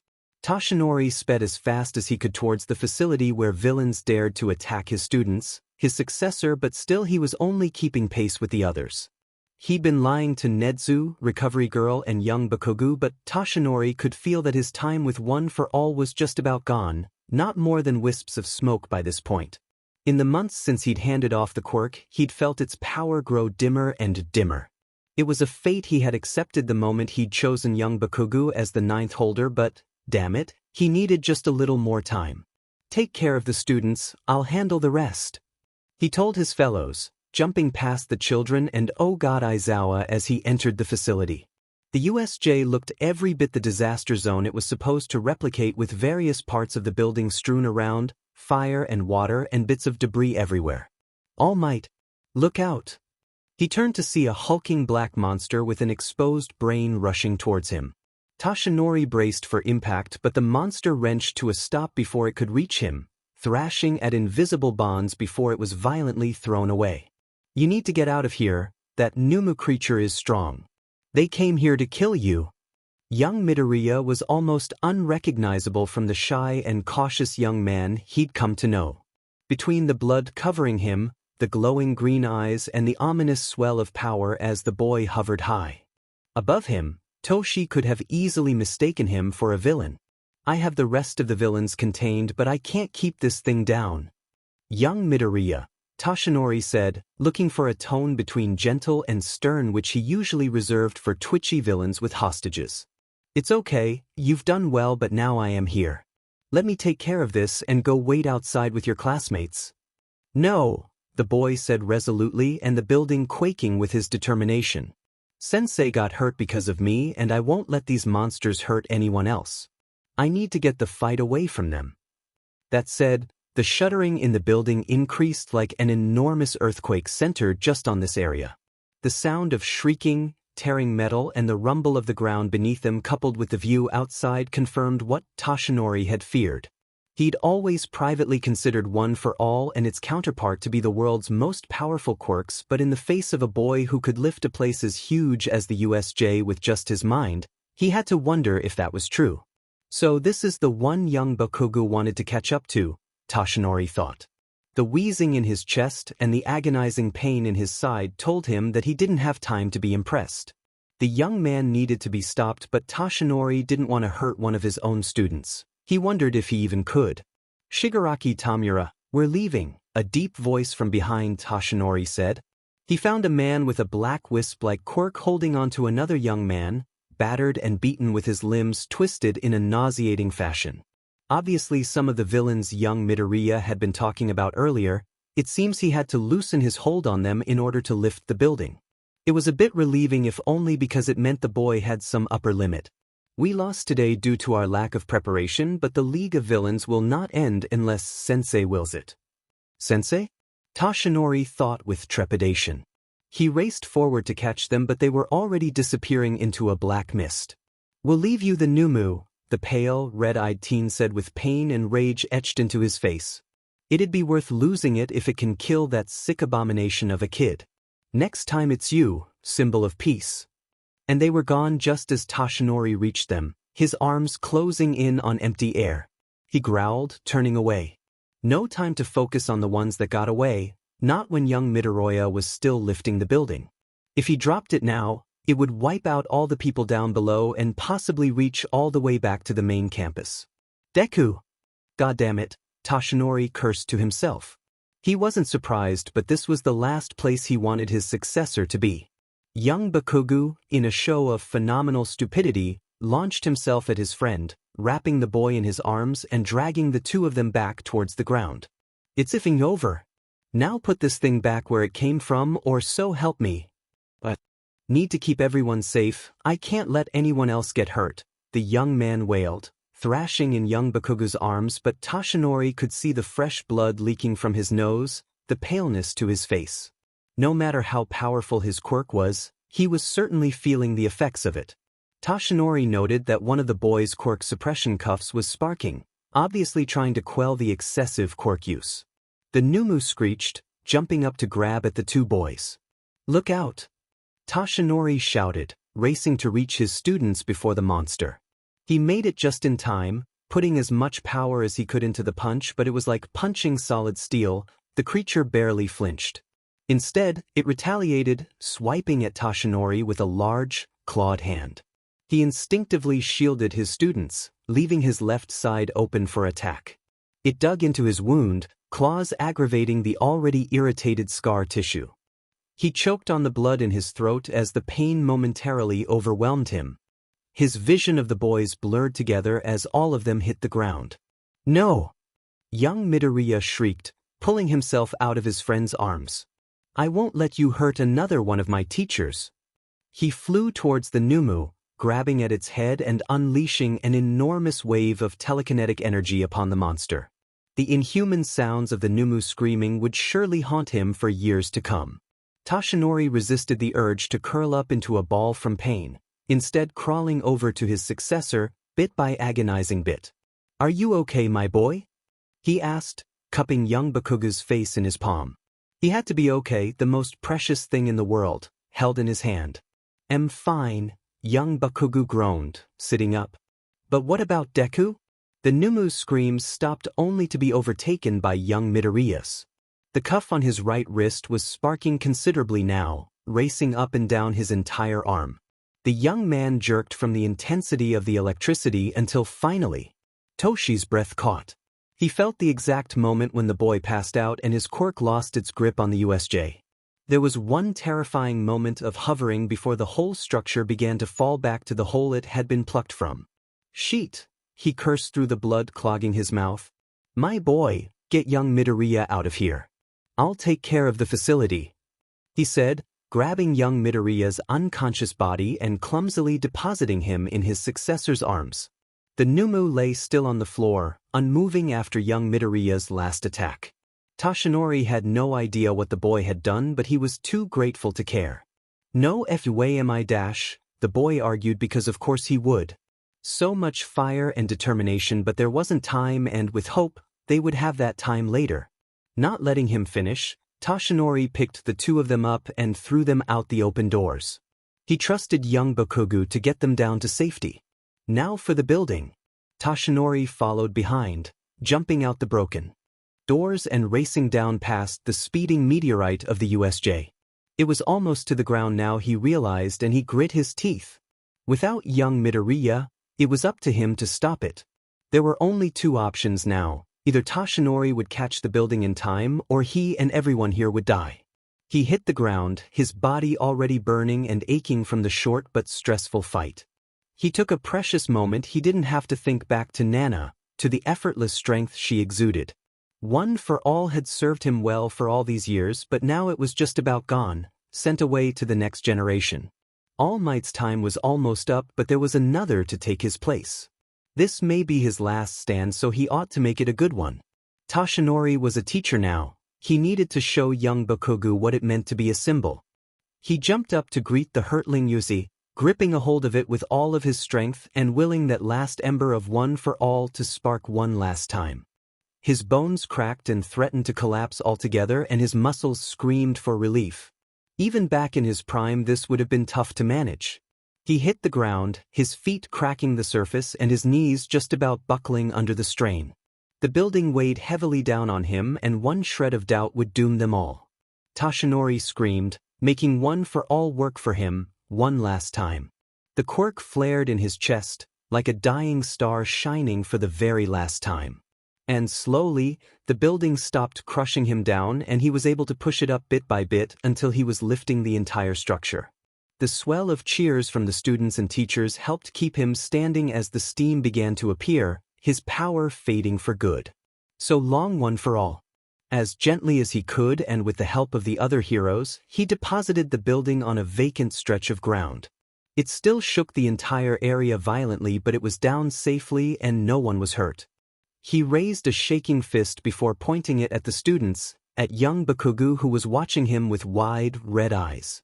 "You're next," he tried to convey before the steam consumed him. All Might wouldn't be able to save them next time. It would be up to them to be the heroes he knew they could be. Toshinori's body gave out afterwards, collapsing in the dirt like a dead man. In a way, the ruins of the USJ was his grave, All Might's anyway. But perhaps these kids could get some use out of a quirkless old goat like Toshinori. They were so young, so full of life and power. They would go on to be great heroes, all of them. But Toshinori's time was done. All Might was no more. It would be up to the next generation to carry on the legacy of peace he had fought so hard for. Yes, he thought as the others rushed to conceal his weak form from the students, he was leaving the world in good hands. There was a sign on the door of 1A. "Be quiet coming in, you stupid ifs, and don't turn on the goddamn lights," it proclaimed in bombastic but messy handwriting. Tenya, who was later than he intended due to his family's worrying, frowned at the unnecessary language but complied nonetheless. He opened the door quietly and stepped inside the darkened classroom. He almost wished he'd stayed outside. Already a few students were in their seats, but they were sitting perfectly straight, pointedly avoiding the forward left side of the room. Bakugou was glaring at him, looking like he wanted to shout but was determined to keep quiet. He gestured angrily at the chalkboard to another messily scrawled message. "Deku's doped on enough quirk suppressors to take out an army. Disturb him and you die." Ah well, that would explain Midoriya. The class psychic had on large sunglasses and was partially slouched in his seat, staring vacantly at a blank wall. Tenya could see a thin line of drool coming out from the corner of his mouth. There was a tight set of bandages around his left wrist where Tenya was told Midoriya had a quirk suppressor before he tore it off in the midst of battle. Should he be in class if he's this impaired? Tenya asked Bakugou quietly. Glasses, he hissed under his breath. "Deku's just FNG fine and you all don't need to treat him any different," Bakugou continued, turning a bit to glare at the rest of the class. They wouldn't even look in his general direction. Tenya frowned. Obviously he'd missed something by leaving the USJ to get the teachers. He'd only seen Midoriya's overwhelming power from afar as he lifted the building, but despite his inquiries, none of his fellow students had described what it had been like up close. "I wonder how Sensei is doing," Yaoyorozu said quietly, nervously playing with her hair. "I've never seen someone so injured still be alive." "Did he do that?" Kaminari whispered, nodding discreetly in Midoriya's direction. Even though he was so out of it, Midoriya probably wouldn't notice if an elephant suddenly appeared in the classroom. "No," Tsuyu-san countered. "Sensei was hurt because of that Numu creature." "Deku," she took a deep breath. "He was so scary, so powerful, but he only took his suppression cuff and became like that because Sensei took the hit for him." Mineta was with us and he chose to leave the hero course. I don't really blame him, Ribbit. I can't believe Deku's been wearing a quirk suppressor this whole time, Kirishima frowned in sympathy.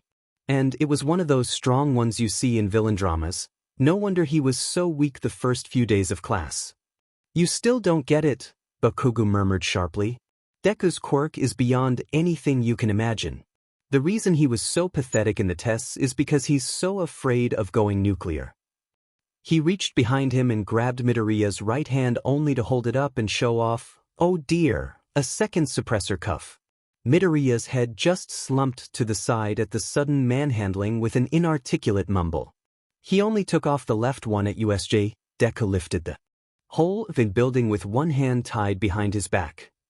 Tenya swallowed and looked down at his desk in contemplation, trying to conceptualize what Bakugou was saying and match it up with the boy who'd stuttered through his class introduction. Any further discussion on the matter was cut off by a quiet knock at the door, followed by a man in a suit stepping inside. He had a light smile on his face as he glanced over the entire class before settling on Midoriya. No, Bakugou growled. The man didn't speak, only kept his neutral smile. I said no, damn it. Bakugou shouted, slamming his hands on the desk. Behind him, Midoriya ummed and brought two disjointed hands up to cover his sensitive ears. You're not effing taking him away. Bakugou Katsuki, the man said genially. You were present at the Mizudafu incident as well, which would make this 2 occasions you've watched your friend's quirk run rampant. Midoriya understood that his admittance to Yui was on a trial basis, one that has reached its inevitable conclusion. It's for his safety as well as yours. Tenya clenched his fists, because though the man was perfectly pleasant compared to Bakugou's brash rudeness, there was something unsettling about him. You can't just take Deku, he's one of us. Ashido frowned, crossing her arms. He's got rights, you know. His power makes him a danger to everyone around him, and we don't want to compromise your safety in any way. You children are our future. Your friend just needs some extra help in controlling his quirk, which we can provide. He stepped closer to Midoriya, reaching out. Don't worry, you'll see each other again. The Hero Commission will make a hero out of him yet. Tsusan shot out her tongue, blocking the man from continuing any further.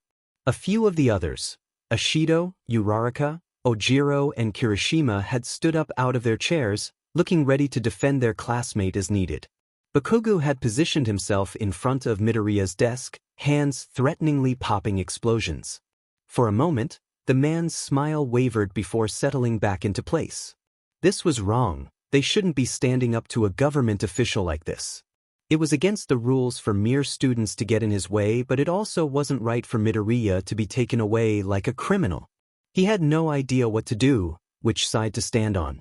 Tenya was prevented from making a decision by the door opening and the principal walking in. He smiled like his teeth were made of knives. Goodness me, Nakami-san, I could have sworn I told you to meet me in my office to discuss the matter of Midoriya Izuku's continuing status as a student of Yui. How curious that you found your way here, Principal Nedzu chirped. Now then, class is about to start and I have a great many legalities and policies to explain to you and the Hero Commission in general. Aizawa-san will be sure to keep an eye on the students in the meantime. Sensei was really badly hurt. He can't be Uraraka started. Before Aizawa-sensei entered the room and stopped any conversation. Tenya was pretty sure most people had stopped breathing as well. It was one thing to hear that his teacher had been hurt and another to see the effects up close. The man was completely covered in bandages, leaning heavily on his right side with a crutch. Most of his left arm was completely gone, the wrappings ending just above where his elbow had been, and he wasn't walking well on the left leg either. The only visible part of his face was his right eye. You're disturbing my students, get out before I make you, Sensei hissed through the many layers of bandages. The commission official narrowed his eyes but allowed himself to be led out of the room by Principal Nedzu. Yui can't possibly train the boy, but we'll let you try for a little while longer. Sooner or later, you'll realize he's too much to handle and beg us to take him off your hands. I wonder how much of you will be left by then? Good day. The man closed the door behind him and Tenya felt the tension in the air snap like a thread. Midoriya was still gazing vacantly into space, seemingly unaware of how close he'd come to being dragged out of the classroom like an animal. Tenya felt like he was going to be sick. "Everyone, back in your seats," Sensei announced like nothing was wrong, like their entire school experience hadn't just changed. "I know a lot of you have questions and are scared about what to expect in the future. As I'm sure you all know, one student has already chosen to transfer out.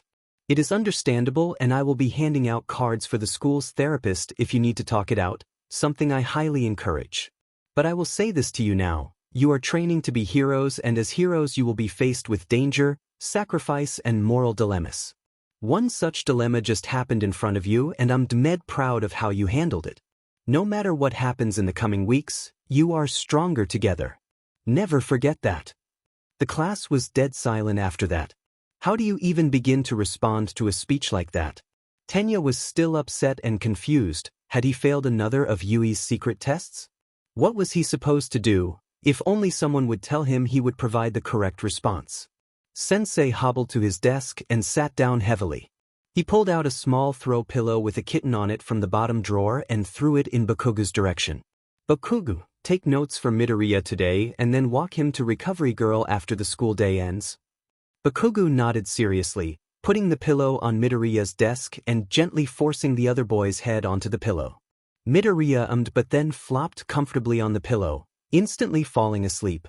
"Until we get things straightened out with the Hero Commission, I want at least one of you with Midoriya at all times unless he's in his apartment.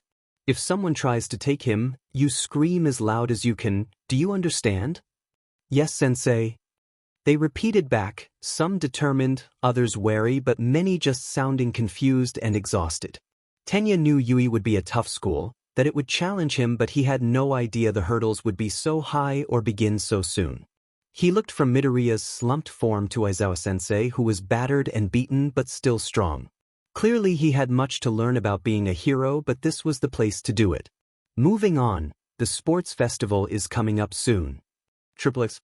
"Bakugou, my boy," All Might choked out as soon as Katsuki walked into Recovery Girl's office. He looked terrible, pale and weaker than normal, but he seemed so damn happy to see Katsuki, holding out shaking arms to reach for him.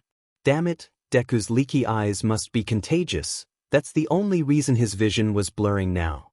He strode forward and grabbed a hold of his mentor, holding him as close and as tight as he dared. All Might wrapped himself around Katsuki, rocking them back and forth slightly. "My boy, my beautiful, powerful." All Might's arms changed position until he had Katsuki in something of a headlock, while the other hand aggressively ground his knuckles into Katsuki's head. "Reckless, idiotic, stubborn boy. What were you thinking chasing me into the USJ? You could have gotten yourself killed." Off you geezer," Katsuki said, pulling himself out of All Might's hold and rubbing at his aching throat. Old man still had some strength in him after all. "Like I was gonna leave you and Deku alone with that monster.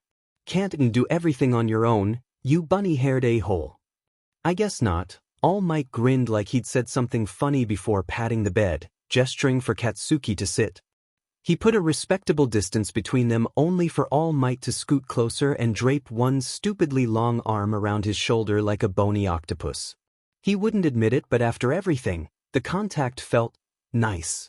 "It's over, isn't it?" he stated quietly, relaxing into the hold and taking comfort from his mentor's steady breathing.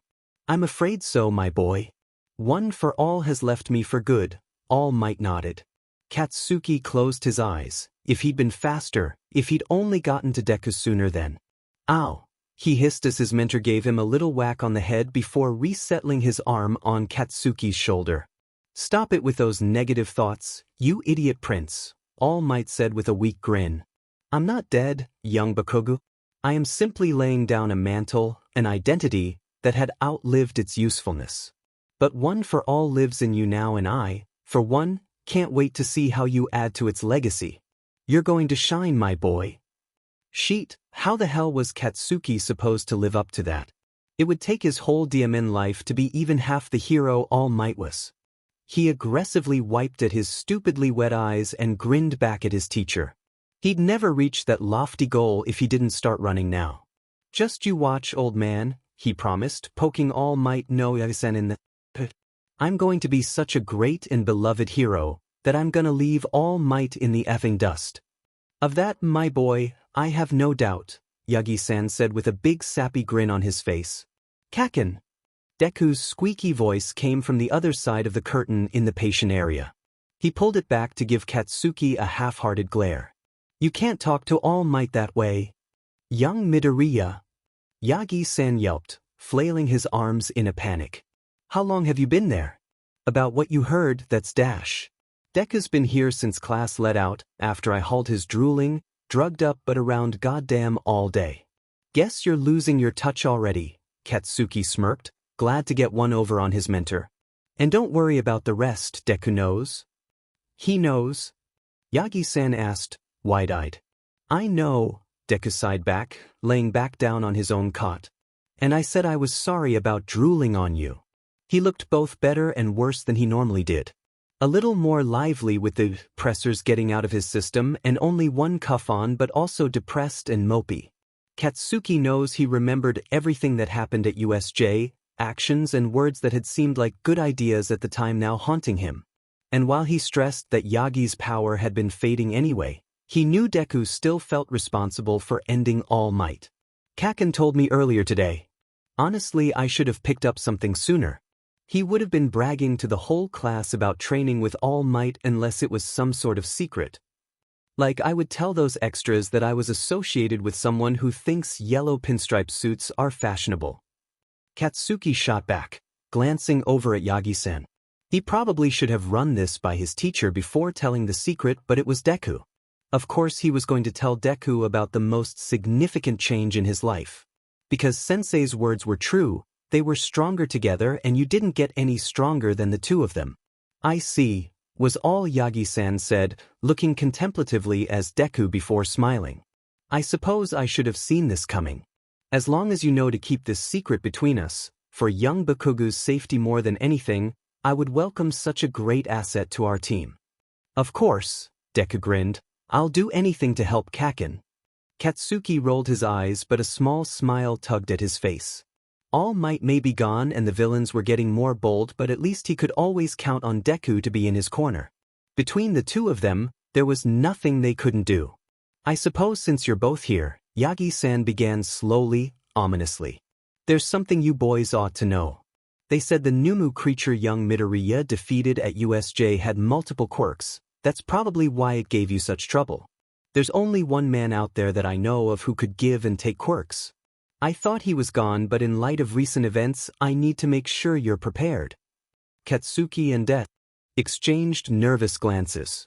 I need to tell you about All for One. X. I can't. Midoriya wept from within the gym. I just can't. Of course you can, Shoyuta sighed from his fold-out chair off to the side. You lifted the entire USJ approximately 60 meters into the air. This is nothing compared to that. No, Midoriya continued, wiping at his eyes, but it wasn't doing much against the torrential downpour of tears. He curled in on himself as he sat sprawled out on the scuffed floor. I don't want to hurt anyone. I can't risk it without my, he sniffled, garbling up his words and instead jerkily waved his cuffless left wrist. The bandages were removed by now, so Shoyuta could see the scars from where the device had been screwed into his skin. Even half unconscious from his own injuries, he'd heard Recovery Girl cursing up a storm while cleaning and healing the boy's wounds. He'd initially been irked by the cuffs, but seeing firsthand the damage both they and the hasty removal caused his student infuriated him. The Gifted Child program was supposed to build up promising young kids into heroes, but in the end all they did was suppress all the heroic qualities Midoriya already possessed, qualities Shoyuta had almost missed because he was so distracted by government interference. It was always in the plan to remove your suppression devices, Shoyuta said patiently. While it wasn't under ideal circumstances, I truly do believe it's for the best. Having such potent suppressors attached long-term is not good for your mental or physical well-being, not to mention your hero career. Midoriya looked down at his hands, his tears finally slowing at last. All those things do is cripple you, Midoriya. They prevent you from fully utilizing and controlling your power. It's better that you learn how to deal with it now than in the field, Shoyuta continued gently. I know that I do, Midoriya whined even as he sat up straighter. But after what happened the other day, I don't know I'm ready. That's why we're doing this extra training. This is the sturdiest gym we have on campus, and there are more secure facilities outside the city if we need them. Instead of working with the commission on weekends as originally was intended, you will be working with the UE staff. Midoriya, who had been starting to relax, tensed up quickly before balling his fists into his shirt. He hunched over and began muttering to himself. Quiet whispers about how Yui was going to increase his training after he'd caused such extensive property damage. About some of the horrific, inhuman tests that the commission had put him through. About how he probably deserved it. Despite the agonizing pain in his whole body, pain he was told would likely never go away completely, Shoyuta staggered to his feet and hobbled over to where Midoriya was slouched, lost in his own little nightmare world. With a grunt he dropped to his good knee and buried his hand in Midoriya's ridiculously curly hair, cutting off what was sure to be the start of another panic attack. God, no wonder the kid was so afraid and nervous all the time if that was the treatment he received before coming here. He always figured he'd end up in prison one day. Murdering a government official, or several of them, wasn't the worst way to get there. Midoriya, breathe, Shoyuta said as gently as he could, carefully keeping his anger out of his voice. He'd save that for later, for the commission. Shoo, you're okay, just breathe with me. Breathe in deeply through the nose, hold now out through the mouth nice and slow. That's perfect, keep that up. Finally, after a tense few minutes, the boy's breathing evened out but Shoyuta continued to slide his hair. Sensei, your leg. Midoriya jolted a little bit, turning vaguely in his direction but still not looking directly at him. It's fine, Shoyuta gritted, repositioning a bit before he fell over. His balance was off with only the one arm and his eyes still bandaged, not to mention the general dysphoria over his newly disabled state. But that wasn't Midoriya's problem. The kid already had enough of his own. We're not going to do any of the things the commission did to you, Shoyuta stated. Midoriya opened his mouth to protest but Shoyuta cut him off. You were mumbling, kid, as if the abuse wasn't obvious from the moment I laid eyes on you. He frowned. Why do you think the principal threw the book at them so hard? He was once a victim of self-righteous people himself. No one thinks you, or anyone, deserves to be treated like that. I've hurt people, Sensei, Midoriya choked, starting to shake again. It's my fault you're like this. Midoriya, he sighed but the kid pulled away from him. He turned on his knees and let his eyes roam over Shuta's injured body, distress and guilt dragging him down like a physical weight. I'm dangerous, the boy cried, clutching at his shirt. My quirk, what I did at the USJ. It's not just the power, it's how easy it was to give into it. I didn't see a problem with fighting those villains head-on and putting others at risk. I thought levitating the entire FING building was an appropriate response. No matter what I do, I'm still a monster.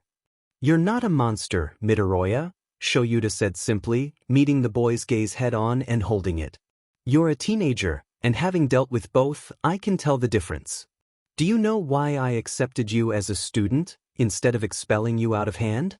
He said before the kid could launch into another round of self-deprecation. Because you asked me to tell you when to stop. Do you know I've never had a student of UE, whose motto is go beyond, ask me to stop them. You have so much strength, Midoriya, and it has nothing to do with your quirk. Your heart and your determination to save others even at the expense of your own desires. That potential is why you're here now. But Midoriya sniffled. You made the best of a bad situation. I certainly couldn't have handled that Numu on my own. It would have killed me and then gone through the rest of your class had you not intervened. You hold no blame for my injuries, you were a student doing your best. It's the villains who are the real monsters, not you, so don't put yourself in the same category with those who would hurt others for pleasure. He paused to observe his most troublesome student. Do you understand, problem child? Yeah, Midoriya said softly, staring down at his hands. Kid looked so exhausted but he was listening and seemed open to what Shoyuta had to say. Healing would take time, for both of them, but this was only the first step. I know you don't believe it now, but I will make sure you have that time, and if at point you want to leave the course and transfer into another, I will make it happen. I personally think you'd perform well in business myself. Shoyuta said honestly as he shakily grabbed his crutch and painfully wrenched himself back to his feet as gracefully as he could. He stood over his student, a nuisance who had more than proven himself. But, hero or not, by the time you graduate, you will have control of your quirk. Now, do you want to continue or do you want to end our session today? Shoyuta asked as he hobbled back over to his chair. He already knew the answer, but he wanted to offer the kindness Midoriya's previous teachers hadn't. No, I mean yes, I'm fine, Midoriya said, scrubbing once more at his eyes and levitating himself back to his feet. I want to continue, if that's okay. Of course it's okay, Shoyuta sighed, adjusting himself in the chair. I'm your teacher, which means it's quite literally my job to support and teach you. I know, but this is more and you know it, Midoriya mumbled shyly, so thank you for everything.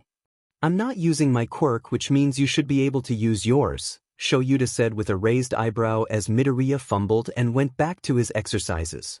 Perceptive kid, Shoyuta needed to be more careful. If the students found out how much he really cared, then they'd never listen to him. Triplets.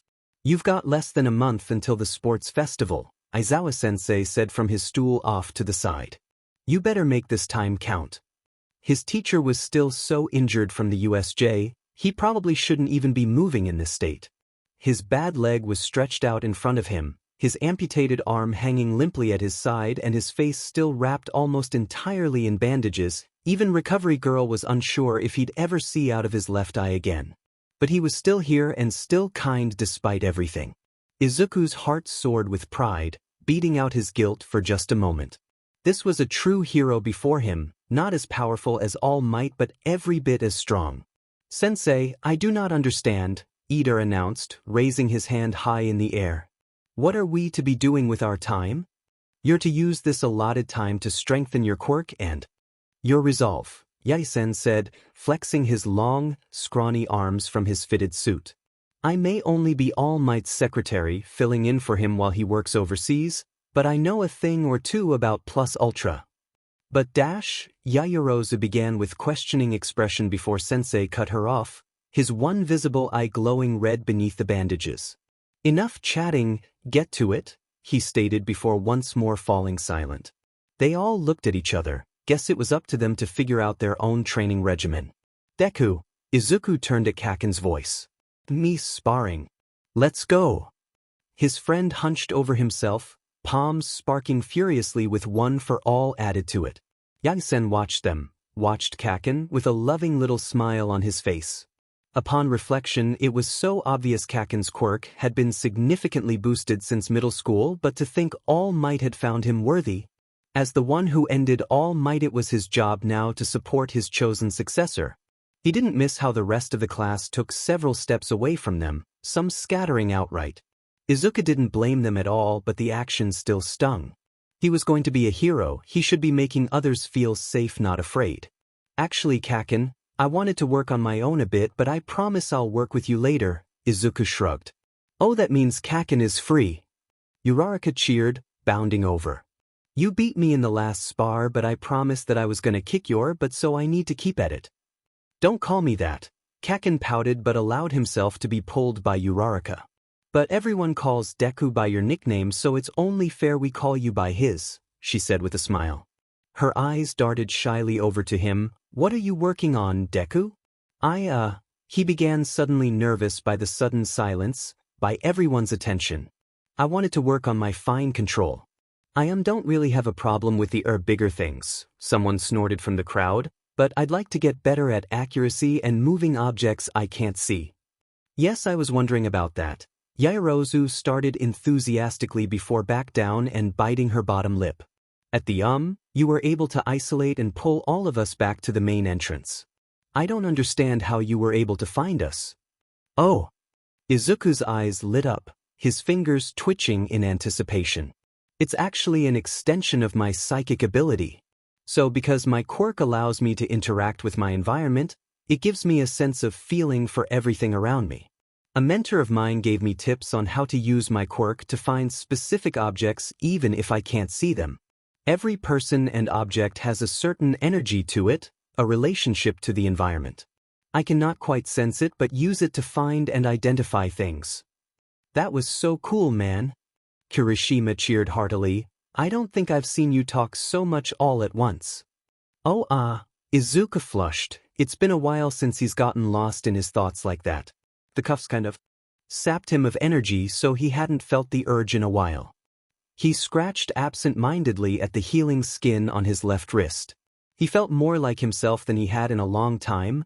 It felt scary and good all mixed up together. How much more would he be with the second cuff off? Sorry, I like quirks. He glanced over at Kaken, who had a soft, almost fond smile on his face. You're just full of surprises, Deku, Ashido beamed. Who'da thunk that our resident powerhouse is also kind of a nerd? The class laughed at that, some stilted and nervous but genuine. Izuku's lip wobbled with emotion. He thought he'd lost this for good. He might be powerful and have dangerous enemies, but they still treated him like he was one of them. Like he was human. The heavy burden he carried on his chest since the USJ lifted, just a bit.